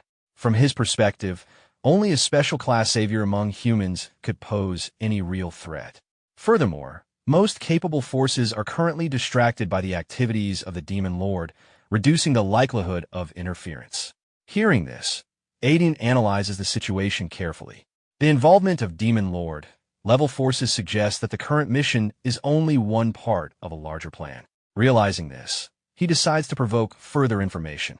He questions whether such an extensive operation was carried out solely to capture him. The demon general dismisses the idea, stating that multiple objectives exist beyond capturing a single individual. This confirms Aiden's suspicion that the attack has broader strategic purposes. Before he can continue pressing for more information, both of them detect movement nearby. The sound of footsteps approaches rapidly through the surroundings. The demon general becomes irritated, recognizing the persistence of those attempting to interfere. As the sound grows louder, Aiden turns his head toward the direction of the noise, wondering whether the approaching figure is Jusuk or Tenma. At the same time, he understands that facing the demon general alone would make victory extremely unlikely. Without hesitation, Iberia launches himself into the air and charges toward the demon general. He commits fully to the attack, aiming directly at the figure holding his father. Midair, his focus remains fixed on reclaiming Aiden. The demon general notices the incoming strike and reacts with visible irritation. The repeated interruptions frustrate him, especially after already dealing with the Shikigami earlier. The continued interference makes him question how the others outside allowed this situation to escalate. The scene shifts back to the forest, where Itsuki continues facing the red flame Demon King. The Demon King observes Itsuki closely and becomes increasingly confused. Despite having been severely burned earlier, Itsuki has recovered to an extent that should not have been possible. Unable to understand the sudden recovery, the Demon King abandons further analysis and chooses to overwhelm him through force. He condenses flames around his body and initiates another rapid-fire assault, releasing a continuous barrage of crimson flame bullets. To counter this, Itsuki activates Black Wall and forms a dense black ice armor around his body. As the projectiles advance, he remains completely still, holding his position instead of evading. The fireballs strike directly against him, detonating across the armor's surface. Flames and smoke engulf the area, briefly obscuring visibility. Believing the attack to be successful, the Red Flame Demon King becomes confident. However, once the smoke disperses, Itsuki is revealed standing in place without visible damage. The strengthened black wall neutralizes the flames, rendering the barrage ineffective. He reinforces the black ice armor further and prepares to counterattack. Activating Thunderbreaker, he releases Thunder Roar Wave and accelerates forward with sudden speed. The Red Flame Demon King reacts with alarm. Although he increases defensive output, relying on his Crimson Flame barrier, the speed difference becomes evident once again. Itsuki advances directly into close range and prepares a focused strike. Even with the barrier deployed, he continues forward without hesitation. At the moment of impact, his attack pierces through the defensive layer. The barrier fractures under the pressure, then shatters completely. With the shield broken, the Demon King's composure begins to collapse. The sudden loss of protection shifts the momentum of the fight entirely. Fear replaces confidence. Recognizing the threat, the Red Flame Demon King attempts to retreat and calls out for assistance from the White Oni and the Frostbite Wraith King. During the retreat attempt, his footing fails. The uneven ground causes him to slip, and he falls forward, striking the ground face first. Itsuki closes the distance behind him without delay. The Demon King, desperate, attempts one more attack. However, Itsuki evades effortlessly, leaving the enemy further disoriented and unstable. As Itsuki prepares his finishing strike, a notification from the broken critical crystal appears. The message confirms that the next attack will land as a guaranteed critical hit. At the same time, a strange purple aura forms behind him. Energy gathers along his body, causing his veins and eyes to glow red as power concentrates into his next movement. The Red Flame Demon King notices the aura and reacts with visible fear. The overwhelming presence convinces him that the attack about to follow will be decisive, and the pressure of the moment forces him into panic. The Red Flame Demon King, overwhelmed by fear, drags himself backward across the ground. Panic overtakes him as he struggles to create distance. Before he can recover or launch another defense, Itsuki closes in and delivers a decisive strike. The blow lands directly on the Demon King's head with full force. The impact drives the Demon King into the ground. Immediately afterward, the flames surrounding his head fade, and his presence disappears completely. The Red Flame Demon King is eliminated. Itsuki remains standing near the fallen body. Despite the victory, he feels slight frustration. The final strike turned into a critical hit at a moment when he had intended to prolong the fight. At the same time, he recognizes that he has once again entered a flow state following the critical hit. This pattern leads him to suspect that landing a critical strike may automatically trigger the flow state condition. He checks his status through the translucent display. With the combined effects of the flow state and his skill passives, his total stats have already exceeded 2,000. At that moment, green energy begins emerging from the remains of the Red Flame Demon King. The energy condenses into an orb, indicating that the defeated Disaster Beast Karma has transformed into a collectible form. The green orb suddenly moves in a specific direction. Itsuki follows its movement with his gaze and realizes it is heading toward the forest. He questions why the karma did not divide, since both the Shikigami and Aiden should be present in different locations. The direction of the orb suggests that only one valid life signal remains active. This possibility raises immediate concern. Without hesitation, he launches himself into the air, crossing over the black ice barrier and sprinting toward the direction of the orb. As he moves, he considers the condition of the Shikigami. Since it cannot truly die unless retrieved, the implication points toward danger involving Aiden. The scene shifts back to the forest. Before Iberia's strike can reach its target, the demon general forms a thick barrier of black ice. Iberia's attack collides with the shield, but the damage inflicted is minimal. The failed strike surprises him. Even with the enhanced power granted by the Dragon Gear, his full-force attack fails to break through the defense. Rather than stopping, he prepares to attack again, determined to repeat the assault if necessary. The demon general observes the persistence and remarks on Iberia's inability to recognize the difference in strength between them. Aiden reacts with alarm as he witnesses the confrontation. Anger replaces fear as he attempts to stop Iberia from continuing. He urges him to remove the Dragon Gear, remembering the severe side effects associated with prolonged use. Iberia ignores the warning and charges forward again, refusing to retreat even under threat of disownment. His decision is driven by determination to rescue his father regardless of consequences. He believed that Itsuki would have acted the same under similar circumstances. Aiden attempts to stop him once more, but before he can finish speaking, the demon general freezes his mouth shut, preventing further interference. The demon general expresses contempt toward the emotional attachment between them, viewing their actions as irrational. As Iberia closes the distance, the demon general raises his hand and decides to end the interruption quickly. Condensed waves of freezing energy surge outward, capturing Iberia midair. His entire body freezes instantly, immobilized before he can react. The frozen body drops heavily to the ground. Aiden struggles to respond, but remains unable to speak due to the ice sealing his mouth. The demon general turns his attention back to him and reinforces his dominance, making it clear that resistance is meaningless in the face of overwhelming power. Aiden watches his son helplessly, panic rising as Iberia remains frozen in place. The dragon gear continues running, and the equip time reaches 3 minutes, while Iberia remains immobilized under the ice. The scene shifts to Prophecy Day 2, 3:20 a.m. inside Aiden's house. The wolf Shikigami begins absorbing incoming energy. As the energy settles into its body, its level rises to 20. Shortly after, the ice that had restrained it begins to crack and fall away. The wolf frees itself completely and releases a loud roar. At that moment, Itsuki enters the house and immediately calls out to the wolf. As the wolf moves toward him, he observes the changes in its condition and recognizes that it has leveled up again, confirming that it absorbed the karma from the defeated disaster beast. He questions the wolf about Aiden and the remaining enemy. The wolf turns toward another direction, guiding his attention. Itsuki follows its gaze and notices the large opening in the wall, formed by intense freezing power. The scale of destruction indicates that a powerful ice-based ability was used recently. Sensing the lingering magical energy, he realizes the situation has escalated beyond what he expected. Without hesitation, he begins moving quickly toward the direction indicated, recognizing that waiting for Jusuk would waste valuable time.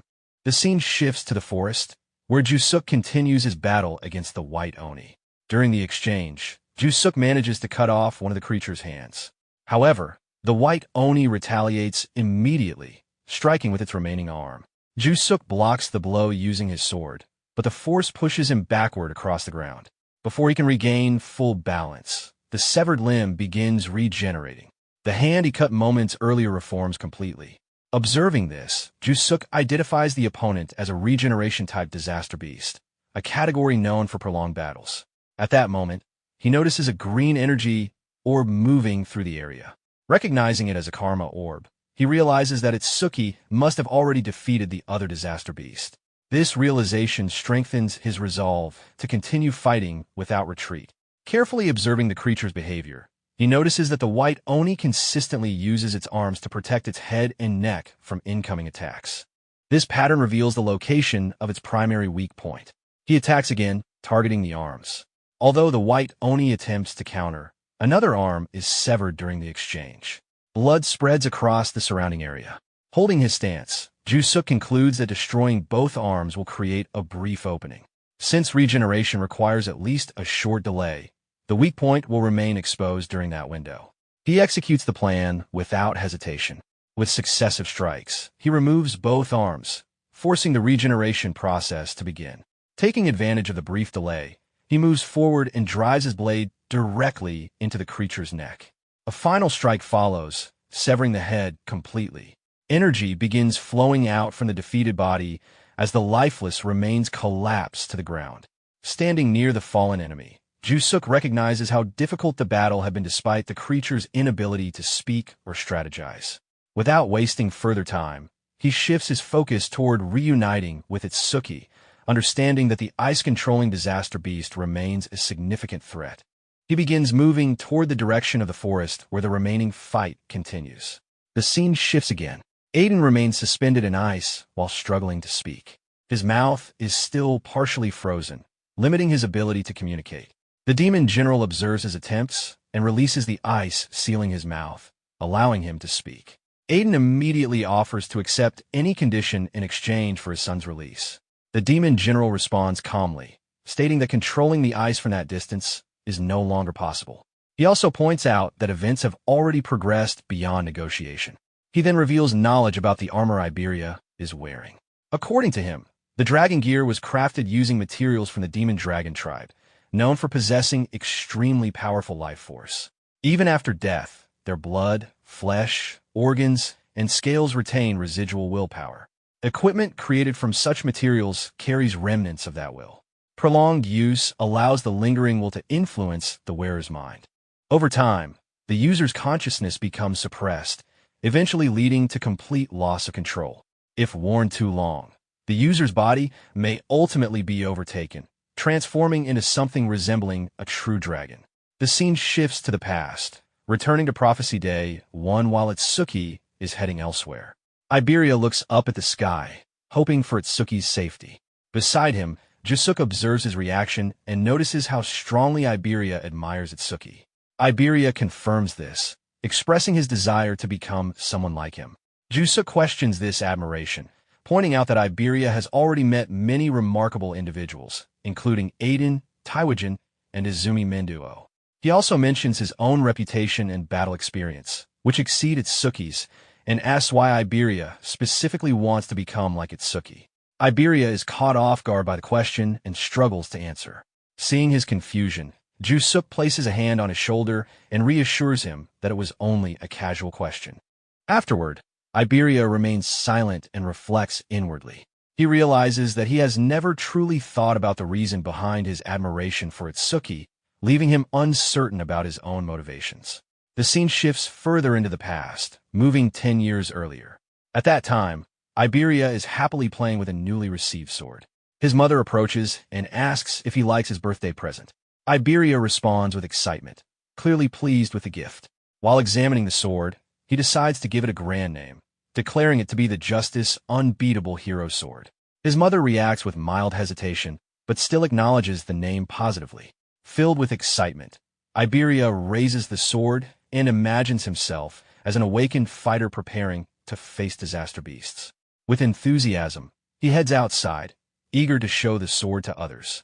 His mother reminds him to be careful before he leaves. Inside the house, his father appears near his mother and asks whether Iberia has friends. Outside, several children gather around Iberia, staring at the sword with visible interest and excitement.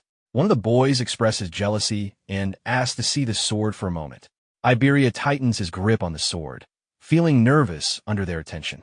The boys remind him that his father is a famous crafter who can easily create more items like it, assuring him that they will return it soon. Internally, Iberia struggles with hesitation. He recognizes that the sword is his and wants to refuse, but he finds it difficult to say no clearly. When one of the boys presses him again, asking if he refuses to lend it, Iberia hesitates briefly before forcing a smile. Despite his reluctance, he hands over the sword. After receiving it, one of the boys runs off while pretending to be an awakened fighter, imitating heroic actions with the sword. The group of children follows, running away together. Iberia remains standing in place, frozen, watching as they carry his sword away. Biting his lips, Iberia quietly asks for the sword to be returned, but his voice lacks strength and does not stop the others. After some time passes, he returns home without the sword. When he enters, his mother welcomes him warmly and asks if he had fun. Iberia responds with a forced smile, pretending that everything went well. His mother soon notices that he returned empty-handed and asks about the wooden sword. His father immediately realizes what happened and concludes that the same group of children took it again. Hearing this, his mother prepares to go retrieve it, but his father stops her, explaining that even if she recovers it now, the same situation will repeat in the future. His father then turns his frustration toward Iberia, scolding him for being unable to protect something precious and for lacking the courage to ask for help. Afterward, Iberia withdraws into a dark room and sits alone on the floor. Tears continue falling as he cries silently, questioning the reason he admires Itsuki and why he wants to become someone like him. The scene shifts forward a few months. Inside a hospital, Iberia's father grabs a doctor by the collar in anger after hearing that there are no remaining treatment options. The doctor apologizes and explains that they did everything possible, but Iberia's mother had always been physically weak. Iberia's father reacts with frustration, questioning whether they are now expected to wait helplessly for her death. The doctor urges him to remain by her side, explaining that her remaining time is limited. Inside the hospital room, Iberia's mother calls out to him. Iberia approaches and holds her hand while crying. Despite her condition, she remains calm and smiles gently. She reassures him, explaining that although his father calls him spineless, she understands that his kindness is genuine. However, she warns that kindness without strength can become harmful, as it prevents someone from protecting loved ones and leads to personal suffering. She asks him to promise that he will become strong and use that strength bravely, expressing her belief that he will one day grow into a kind, courageous, and strong awakened. Afterward, she gently places her hand on his head and asks him to take care of his father.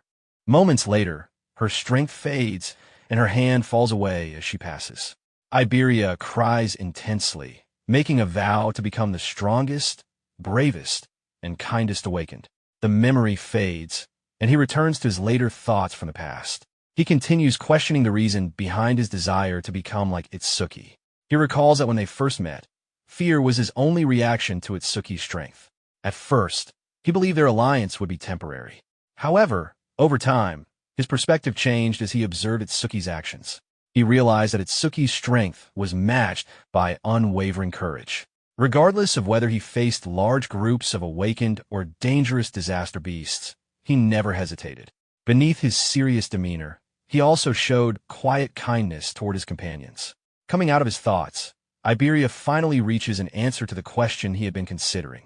He explains that Itsuki represents the exact image of the awakened he always dreamed of becoming, someone strong, brave, and kind. Jusuk reacts to this realization with understanding, noting that hearing such words would deeply affect Itsuki. Iberia acknowledges his own limitations, believing that he may never become someone like Itsuki due to his fears and lack of talent. However, he accepts that standing beside him and fighting together would be enough. The scene then returns to the present inside the forest.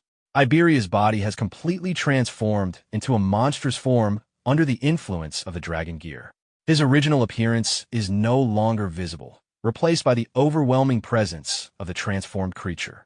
Itsuki arrives at the scene and calls out to him. The transformed Iberia slowly turns toward Itsuki and stares at him for a moment. Shortly afterward, the creature releases a powerful roar, directing its hostility toward him. The scene shifts to Prophecy Day 2. 3:31 a.m. Iberia continues roaring in front of Itsuki, showing clear signs of losing control. Itsuki calls out to him with confusion, questioning why he is wearing the dragon gear again despite being forbidden from using it. As he observes more closely, he begins to notice unusual changes in Iberia's behavior and appearance. His reactions feel unnatural, and his physical form looks slightly different from before. Under the influence of the dragon gear, Iberia continues making strange sounds, attempting to form words, but failing to communicate clearly. Itsuki struggles to understand what he is trying to say and asks about Aiden's whereabouts. Instead of responding clearly, Iberia releases another heavy roar and unleashes a shockwave attack toward Itsuki. Itsuki avoids the attack by moving out of its path. Before he can respond, Iberia immediately launches another attack from behind, attempting to strike without warning. At the last moment, Itsuki intercepts the attack and grabs Iberia's arm to stop the strike. Frustrated by the situation, he demands that Iberia regain control of himself. Iberia quickly pulls away and lands at a distance. He continues roaring, producing distorted sounds that resemble laughter. His claws tighten as he prepares another attack. He activates a wind-based ability and releases a sharp wind blade toward Itsuki. Recognizing the incoming attack, Itsuki activates his detection ability to analyze it. He identifies the attack as a wind elementalist skill and reacts accordingly. At the final moment, he evades the attack by moving behind nearby trees. The wind blade slices through the trees in front of him, cutting them down with ease. Realizing that the situation cannot be resolved through hesitation, Itsuki begins gathering energy around himself. He considers the possible causes of Iberia's condition, including the side effects of the dragon gear or the possibility of external control. Deciding to act quickly, he activates his Thunderbird ability and advances toward Iberia with the intention of subduing him. As he closes the distance, he grabs Iberia again to prevent another strike. Iberia continues roaring in anger, resisting the restraint. While holding him, Itsuki senses that the magical energy coming from Iberia is unmistakably his own. Despite this, he struggles to understand why Iberia would attack him in this state. Frustration builds as the situation becomes clearer, and his anger begins to surface. At that moment, Iberia finally manages to force out clear words, revealing his desperate request and asking Itsuki to kill him. Hearing Iberia's voice clearly, Itsuki is briefly shocked. Taking advantage of that moment, Iberia releases another shockwave while still under the possession of the dragon gear. The impact pushes Itsuki slightly backward. Without wasting time, Iberia follows up with a powerful claw strike. Before the attack can land, Jusuk arrives between them and blocks the incoming strike with his sword. Itsuki warns him to be careful, but Jusuk immediately counters by delivering a powerful punch to Iberia's chest. The force of the blow sends Iberia flying into the air before crashing heavily onto the ground. Itsuki attempts to explain Iberia's condition, but Jusuk already understands the situation and recognizes that it has reached the worst possible outcome. Suddenly, Iberia rises again and begins moving at extreme speed, circling around them continuously. His movement becomes so fast that both of them struggle to follow his motion. Itsuki realizes that Iberia has entered a completely berserk state, while Jusuk confirms that the dragon gear has fully swallowed him. Understanding that this is the side effect of the dragon gear, Itsuki realizes that the only solution is to remove it as quickly as possible. However, Jusuk explains that removing it is no longer possible because the gear has already fused with Iberia's body. He recalls witnessing another awakened who was once taken over in the same way, explaining that dragon gear does not separate from its wearer unless the wearer dies. This realization shocks Itsuki, but Jusuk firmly states that killing Iberia may be the only remaining option. Jusuk raises his sword, preparing to take responsibility himself, and suggests that Itsuki leave if he cannot endure the situation. However, instead of stepping away, Itsuki moves forward and declares that he will handle it. Jusuk reacts with surprise and refuses at first, unwilling to let him carry such a burden. Itsuki then reminds him that Aiden has been taken by the ice-controlling disaster beast and suggests using the wolf to track their location so that Jusuk can rescue him. Although hesitant, Jusuk begins to understand the reasoning. Itsuki stops him from arguing further and explains that there are still things he wants to say to Iberia. He raises his hand and summons the wolf. After a moment of hesitation, Jusuk agrees and entrusts the situation to Itsuki. He warns that if Iberia escapes, his strength and feral instincts will only grow worse, making it essential to end the confrontation there. At that moment, Iberia leaps onto a tree branch and immediately launches another attack from above. Itsuki responds by creating a barrier of black ice to block the incoming strike. As the clash continues, Jusuk begins running toward Aiden's location, calling for the wolf to follow him. Unable to break through the barrier, Iberia withdraws and continues roaring in frustration. He activates his wind blade ability and releases repeated strikes toward Itsuki. Itsuki remains standing calmly in place while observing the attacks. Despite the continuous assault, his defensive ability does not activate automatically, indicating that the attacks lack lethal intent. One of the strikes grazes his cheek, leaving a shallow cut. From this, Itsuki realizes that Iberia is not attacking with full intent to kill. Iberia becomes increasingly agitated and releases another series of roars. His anger intensifies as he activates the Thousand Wind Blades ability, releasing numerous attacks simultaneously. This time, instead of evading, Itsuki continues walking forward toward him. The attacks strike his body from multiple directions, leaving small cuts across his skin. Despite the repeated hits, he does not retreat and continues advancing steadily. Iberia grows more irritated as his attacks fail to stop Itsuki's advance. His roars become louder, and signs of emotional instability begin to appear as he continues attacking while breaking down internally. The scene shifts to the monster realm. Enmaraku stands before his lord and bows while reporting the outcome of their mission. He confirms that Aiden has been successfully captured, but also reports that the Red Flame Demon King and the White Oni were killed by humans.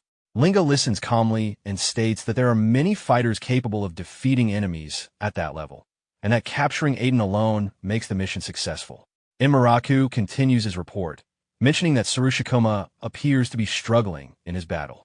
Linga responds that the situation is acceptable because Tsurushikoma was never expected to eliminate Izumi Menduo. His assigned role was only to hold back most of the special class saviors. Enmaraku then adds that Tsurushikoma is currently fighting only one special class opponent. Hearing this, Linga shows interest and notes that aside from Taiwajin, there appears to be another human capable of holding Tsurushikoma alone. He asks for the identity of that fighter.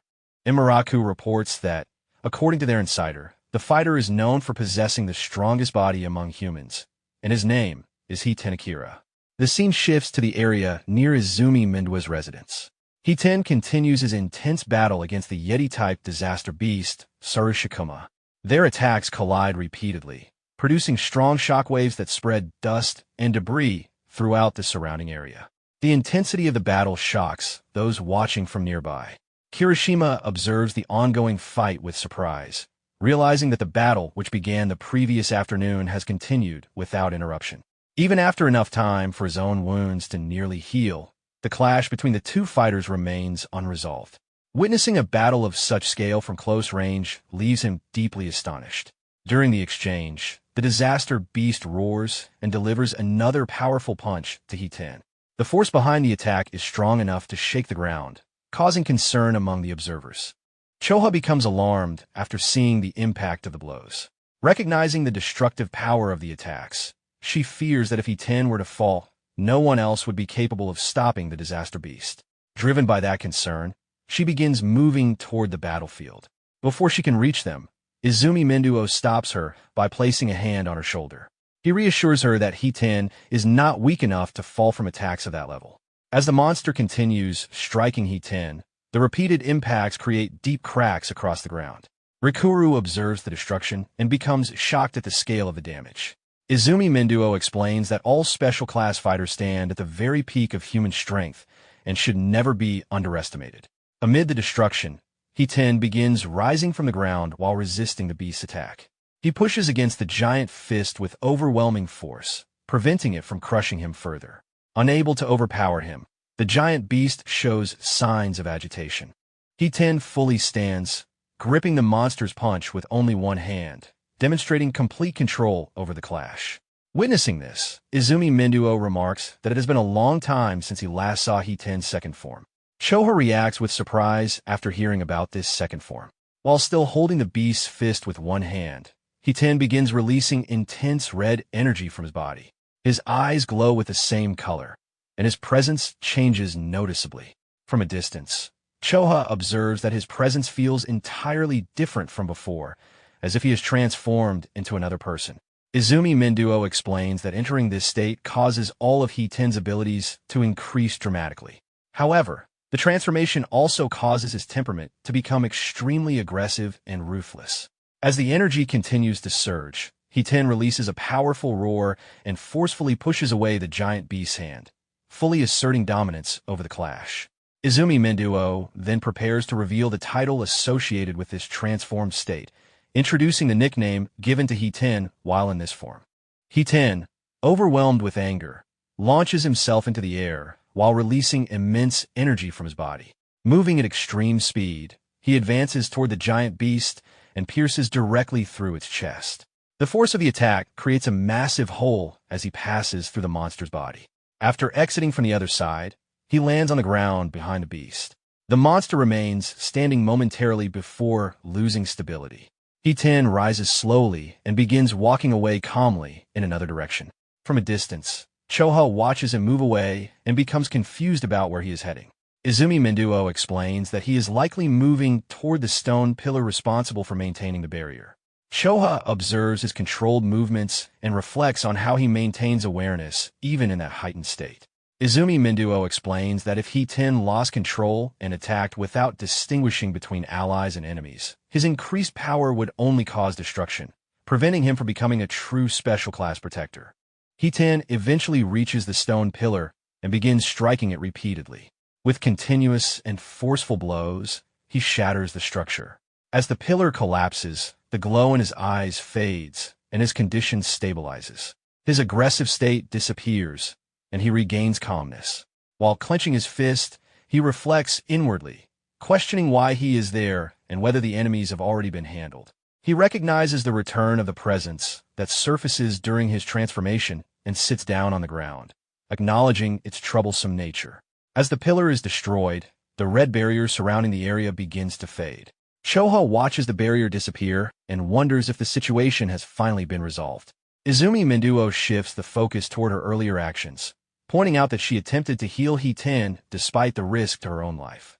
He notes that such behavior differs from her usual cautious nature, where retreat would normally be suggested over risking everything for a slim chance of victory. He remarks that she has begun resembling Itsuki in her decision-making. She quietly denies the comparison, but then shifts her thoughts toward Itsuki, wondering about his condition in the forest. Although powerful allies, such as Jusuk, are present there, uncertainty remains about the outcome. The scene shifts back to the forest. Iberia, still under the possession of the dragon gear, continues attacking while crying internally. He struggles to understand why Itsuki is not avoiding the incoming attacks. Itsuki continues walking forward without attempting to evade. He intentionally allows the attacks to strike him, understanding that physical pain can suppress hesitation and keep his mind focused. Multiple wind blade attacks continue striking his body, leaving cuts across his skin. Blood flows from the injuries, but he is not slowed down. Despite the repeated impacts, he continues advancing until he reaches Iberia. Once close enough, Itsuki grabs Iberia by the neck, stopping his movement. He raises his hand and prepares to release a piercing orb attack. Before releasing it, he declares that this will bring the conflict to an end. Iberia releases one final shockwave through a roar. Despite visible hesitation, Itsuki releases the orb. The attack pierces through Iberia's chest. The impact causes Iberia's body to collapse, and Itsuki immediately catches him before he falls completely. As Iberia's consciousness begins fading, the dragon gear starts disappearing from his body. His appearance returns to its original form. Still held by Itsuki, he begins apologizing, expressing regret for losing control and fear of becoming a burden. Itsuki reassures him that he was never considered a burden. Iberia questions this with uncertainty, and Itsuki confirms that each of them simply excels in different ways. With weakening strength, Iberia holds onto Itsuki's arm and shares the information he faintly heard earlier, that the disaster beast intends not to kill his father, but to control him. He expresses trust that Itsuki will be able to save his father. Itsuki accepts this responsibility and declares his determination to defeat the disaster beast responsible for the tragedy. Iberia, enduring increasing pain, forces a final smile. With relief, he expresses gratitude for being able to speak one last time and entrusts the future to Itsuki. The scene shifts to Prophecy Day 2, 3:33 a.m., marking the moment of Iberia's death. The perspective then moves to the demon realm. Demon god Linga acknowledges the outcome, recognizing that events have advanced further than expected. However, he states that this is only the beginning of a larger plan.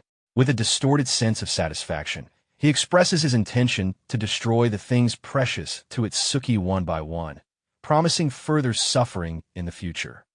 Meanwhile, the scene shifts to a forest near the residence of Izumi Menduo, where he moves through the forest together with Choha and Kairazima.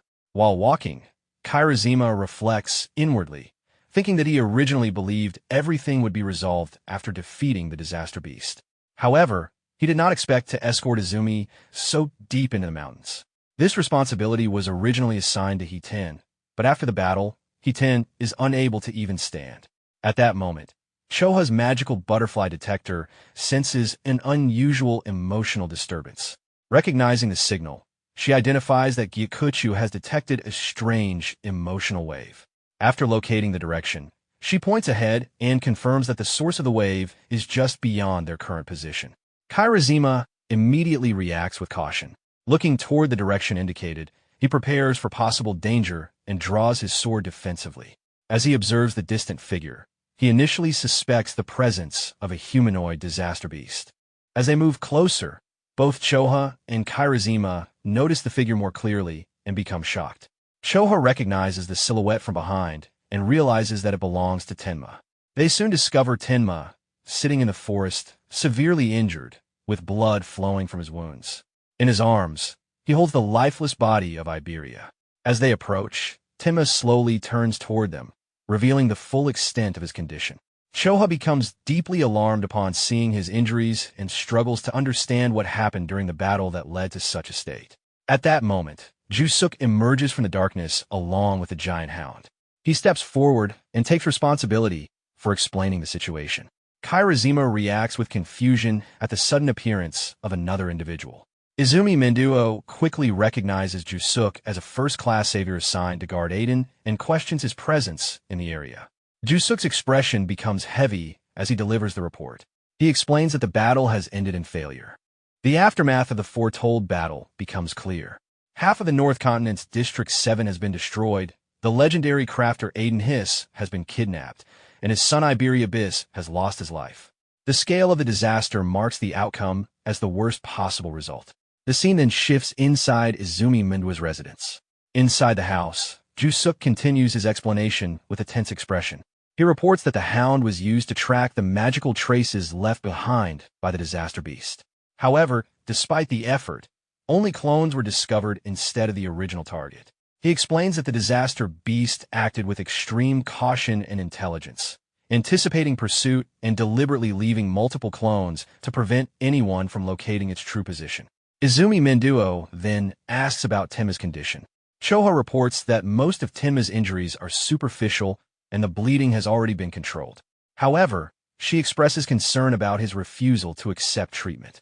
She also senses that the anger burning inside him has grown stronger than before, and warns that if this continues, his heart may eventually be consumed by hatred. Meanwhile, the scene shifts inside the room of the protagonist. He sits quietly on his bed with a heavy and sorrowful expression, staring at a photograph of Iberia together with his parents. His hound rests beside the bed, remaining close to him. As he continues looking at the picture, memories of his time with Iberia begin resurfacing in his mind. He recalls their first meeting when Iberia introduced himself and asked for his name. Another memory follows, where he once carried an injured Iberia on his back after a battle. He then remembers a moment when Iberia held onto him tightly, refusing to leave his side. Another memory appears, where Iberia spoke cheerfully about naming Shikigami and confidently offered to name one himself. After reliving these memories, the present moment returns. The protagonist slowly stands up from the bed and turns away from the photograph. He looks toward his hound and gives a clear command. In response, the hound rises and lets out a loud howl. With a determined and dark resolve forming within him, he prepares to leave the room, moving toward the exit with the intention of pursuing the disaster beast responsible for the tragedy. At that moment, Izumi Manduo enters the room along with Choha, Kairazima, and Jusuk. Their sudden appearance causes the protagonist to pause in confusion. While observing him, Kairazima internally forms an impression of the protagonist. He recalls hearing about the boy's achievements, including creating a powerful barrier and defeating a high-level disaster beast alone. However, he also remembers hearing that the boy killed his own friend, leading him to view the protagonist as strong but emotionally distant. Izumi Manduo steps forward and questions the protagonist's intention to leave. The protagonist explains that he plans to locate the Ice Attribute Disaster Beast and rescue Aiden. Izumi immediately refuses the request. The refusal causes the protagonist's anger to rise, and he demands an explanation. Izumi calmly explains that the protagonist has not yet earned the rank of Savior, and the Savior Alliance has already classified the incident as a special class danger. He clarifies that participation in the rescue requires at least second-class Savior status, a qualification the protagonist does not yet possess. Hearing this, the protagonist's anger intensifies. He insists that he has a responsibility to act, especially after making a promise to save Aiden. Despite opposition, he expresses his determination to proceed. Kairazima becomes shocked by the boldness of the response, while Choha internally worries that Izumi's blunt words may be too harsh given the protagonist's fragile emotional state. Jusuk also reacts with visible surprise at the rising tension. Izumi then challenges the protagonist with a serious question, asking whether he would be able to accept responsibility if someone else died because of his actions. This question causes the protagonist to fall silent in shock. Izumi continues, acknowledging the protagonist's feelings and admitting that the situation partly resulted from his own misjudgment. He explains that he initially believed the disaster beast targeted only him, which caused him to neglect Aiden's protection. However, he reasons that since Aiden was captured after significant effort, the enemy is unlikely to kill him immediately. He further explains that with the protagonist's current strength, confronting the disaster beast would only result in a meaningless death. Despite this, he emphasizes that the protagonist possesses enormous potential, and surpassing special class fighters is not impossible. He promises that if the protagonist reaches that level, he will personally request the Alliance to allow him to lead Aiden's rescue. Hearing this, the protagonist regains focus and asks what he must do to reach that level. Izumi provides a direct answer by introducing the concept of Apex Camp. When the protagonist shows confusion, Izumi explains that awakened fighters who rank within the top 10 of the Savior Alliance national tournament preliminaries are invited to attend the Apex camp held in Nakasu. He explains that many powerful figures, including renowned fighters such as Taiwajin and Hii Tenakira, completed this intense training in the past. Those who endure the harsh training become key defenders of humanity. He concludes by revealing that this year's Apex camp is scheduled to begin in 3 days, presenting the protagonist with a clear path toward gaining the strength needed for the future. Izumi Menduo continues explaining that successfully overcoming the trials of Apex Camp would not only secure a high rank in the main tournament, but also serve as a direct path toward becoming a special class savior. Hearing this, the protagonist accepts the decision with strong determination and confirms his intention to join Apex Camp. Before leaving the room, Izumi Menduo points out that the protagonist's injured condition must be addressed first. After that, Choha begins healing the protagonist using her magic. While the healing continues, the protagonist asks Choha about Apex Camp, wanting to know more about it. Choha reacts with surprise at the sudden question and realizes that he is seriously considering joining. The protagonist shows no hesitation and refers to Izumi's statement that Apex Camp is the ideal place to grow stronger. In response, Choha explains the harsh reality of the camp. She describes it as a place meant only for exceptional talents, where even individuals praised as geniuses throughout their lives often lose confidence after joining. Many realize their limitations under the overwhelming pressure, and some fail mentally. She further explains that the training environment is extremely dangerous, with brutal trials and high-level challenges that lead to fatal accidents every year. Instead of being discouraged, the protagonist accepts this information calmly and views it as an ideal opportunity. After the healing process ends, he reflects inwardly on his own abilities. He recognizes that against weaker opponents, his special abilities do not activate fully, and that true growth requires facing powerful enemies in life-threatening situations. This realization strengthens his belief that only battles against strong disaster beasts will allow him to improve. He expresses that confronting powerful disaster beasts is the responsibility of awakened fighters. Hearing this, Choha becomes visibly surprised, and her expression changes as she reacts to his resolve. The protagonist notices the change in her expression and wonders whether the prolonged healing exhausted her. She quickly denies this, explaining that extended use of skills naturally raises body temperature. Internally, however, she becomes aware of her own unusual reaction and questions her thoughts before shaking them off. After putting on his coat, the protagonist thanks Choha for treating his wounds and prepares to leave. Choha becomes confused by his sudden movement and asks where he is heading. In response, he calmly reveals that he is going to say goodbye. The scene then shifts to the forest. There, the protagonist stands in front of Iberia's grave alongside Jusuk. Both remain silent, looking at the grave with deep sadness. Jusuk expresses regret for forcing the protagonist into such a painful decision. The protagonist accepts the responsibility, acknowledging that the choice was his own. After a moment, Jusuk realizes that the protagonist is preparing to depart soon. The protagonist confirms that he will be leaving to join Apex Camp, intending to strengthen himself. His goal is to gain enough power so that, one day, he can personally defeat the disaster beast responsible for everything that happened. The protagonist turns toward Jusuk and asks about his own plans. Jusuk reflects on his past and explains that without his master, he would have died long ago at the hands of a disaster beast and never become an awakened. Everything he possesses now, including his armor, weapons, and even his life, was given to him by his master. Because of that, he is determined to find him no matter what. In response, the protagonist extends his fist toward Jusuk. Jusuk is momentarily surprised, but the protagonist maintains the gesture as a sign of resolve. He declares his intention to become a savior and join Jusuk in rescuing Aiden, asking him to stay alive until that moment. Jusuk, realizing the strength of the protagonist's determination, accepts it. The two of them acknowledge each other's resolve and complete the gesture by bumping their fists together. From a distance, Izumi Menduo and Choha observe the scene. Choha reflects on how quickly the protagonist has recovered, despite being completely broken both physically and mentally just a few hours earlier. Izumi Menduo explains that the protagonist has not truly overcome those emotions, but has instead pushed them deep inside, where they may resurface in the future. Afterward, Izumi Minduo decides to move on from the location. He mentions that there are multiple suspicious aspects surrounding the recent attack and plans to gather commanders from each continent for a meeting. Before leaving, he entrusts Choha with the responsibility of looking after the protagonist. Choha accepts this responsibility confidently. Shortly after, the protagonist appears behind her and notices her unusually cheerful expression. He then asks about their next destination. Choha regains her composure and avoids revealing details, stating that the information is classified. She then informs him that she has been assigned to take care of him and will act as his guardian from now on.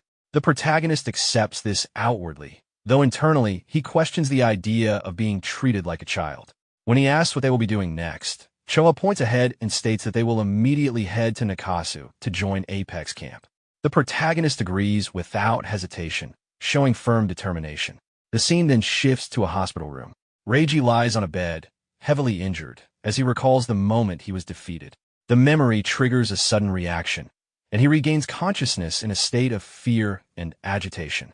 His mother rushes in to comfort him, recognizing that he is once again reliving the trauma. However, his fear quickly turns into anger as he expresses his desire for revenge, wanting to inflict far greater pain in return. His mother reassures him that his older brother has returned and will take revenge on his behalf. He looks toward the entrance as his brother arrives. The brother acknowledges his condition calmly, while Reiji, overwhelmed with emotion, demands that the one responsible be punished. The brother asks for confirmation of the name, identifying the person as Itsuki Tenma. Reiji confirms and describes him as someone insignificant despite achieving first place in the preliminaries, emphasizing that his level is far below his brother's. Hearing this, the brother becomes interested. Realizing that the protagonist will participate in Apex Camp, he decides that this will be the place where he will confront him and settle the matter personally. After reaching near the camp, Choha informed him that they had arrived. Seeing the massive and astonishing structure of the camp, the protagonist became surprised, realizing that the place looked completely different from what he had imagined. As he observed the other participants around him, he noticed that everyone carried themselves with strong confidence, just as Choha had mentioned earlier. Choha then informed him that she could not go inside with him, and that he would have to continue on his own from that point. Before leaving, she handed him his record bracelet, explaining that it was necessary for participating in the camp. She also advised him to avoid doing anything that would draw too much attention, warning him not to get noticed unnecessarily. The protagonist acknowledged her advice and rushed toward the entrance, while Choha watched him from behind with concern, feeling worried because of his personality. After reaching the reception desk, the protagonist requested to register as a participant. The receptionist, without paying much attention, extended his hand and asked for the bracelet. After receiving it, the receptionist went into another room to check the bracelet using a device. During this time, the protagonist sensed a dense aura coming from the receptionist and realized that even the reception staff possessed strength at level 40 or higher, making him understand that the Apex Camp was on a completely different level. Soon, the protagonist's details appeared on the receptionist screen, revealing his name, level, job, and special gift classification. Upon seeing that the protagonist had a level of 0, the receptionist became surprised and assumed that he must have used connections to pass the preliminaries. However, he also believed that connections alone would not be enough to survive in such a place without genuine ability. The receptionist then instructed the protagonist to select a room and settle the accommodation fee afterward. This surprised the protagonist, as he had not expected that staying there would require payment. The receptionist clarified that the camp was not a charity and explained that participants were expected to pay using points. Hearing this, the protagonist became confused because he had not been told about this earlier and believed he had no money. The receptionist then explained that participants' assets within the camp were determined by the points they earned during the preliminaries. Those points were automatically transferred upon entry and could be used as currency to buy food, daily necessities, and accommodation. He also mentioned that more points could be earned by completing missions inside the camp. After understanding this system, the protagonist realized how important points were in this environment. Remembering that he had earned a significant number of points during the preliminaries, he felt that it should be enough to manage his stay. The receptionist then urged him to hurry and select a room because others were waiting, prompting the protagonist to begin considering the cost of the most luxurious room. After hearing the room pricing, the receptionist listed the options, explaining the size and monthly point cost for a normal room, a luxury room, and a villa. After listening to the details, the protagonist considered the normal room would be sufficient for himself alone, but since death was also with him, a cramped space would not be suitable. With that in mind, he decided to select the villa. The receptionist was extremely shocked by this choice and reacted with disbelief, warning him that even if he currently had many points, wasting them carelessly would cause problems later, since points were constantly consumed in daily life at the camp. Despite the warning, the protagonist remained firm in his decision and asked the receptionist to proceed with the booking quickly. The receptionist began processing the request on his computer while inwardly thinking that the protagonist was being careless and inexperienced. After completing the booking, he returned the bracelet and explained that once inside the camp, everyone's stats would become hidden, preventing participants from checking others' names, gifts, or levels. The protagonist acknowledged the information and walked away. As the protagonist left, the receptionist remained curious about how many points he must have earned to confidently choose a villa. He then checked the protagonist's point balance on his device. Upon seeing the number displayed, he became extremely shocked after discovering that the protagonist possessed over 100,000 points. Comparing this with his own much smaller amount from the past, he felt overwhelmed and realized how formidable the newer generation had become. Meanwhile, the protagonist entered the main residential area and continued walking forward. While moving ahead, he suddenly realized with irritation that he had forgotten to ask for the exact location of the villa. With no other option, he decided to return to the reception desk to ask for directions. However, before he could go back, two boys blocked his path. One of them, a large and bulky boy, approached and introduced that they had arrived from the South Continent the previous day. They noticed that the protagonist seemed lost and offered to guide him. The protagonist explained that he was trying to reach the villa and asked if they knew the way. Upon hearing this, the bulky boy reacted with surprise and attempted to recall the location, while the other boy began to respond, but suddenly stopped as both of them realized what had just been mentioned. They became visibly shocked and confused by the mention of the villa. Trying to cover up their reaction, one of them quickly pulled the other aside, and the two began discussing quietly while pretending to remember the correct direction. Watching their suspicious behavior, the protagonist began to feel doubtful about their intentions, questioning why they were acting so secretively over something as simple as directions. At that moment, a girl known as Akagami Cheyenne, who had placed 5th in the North Continent preliminaries, appeared nearby along with her cat. Observing the two boys, she recognized that they were attempting to scam points from newcomers by pretending to offer directions. She then wondered who their next victim would be. When she looked more closely at the protagonist, she became shocked after recognizing him as the individual who had earned over 100,000 points during the preliminaries. Realizing who he was, she felt intrigued and found the situation becoming increasingly interesting.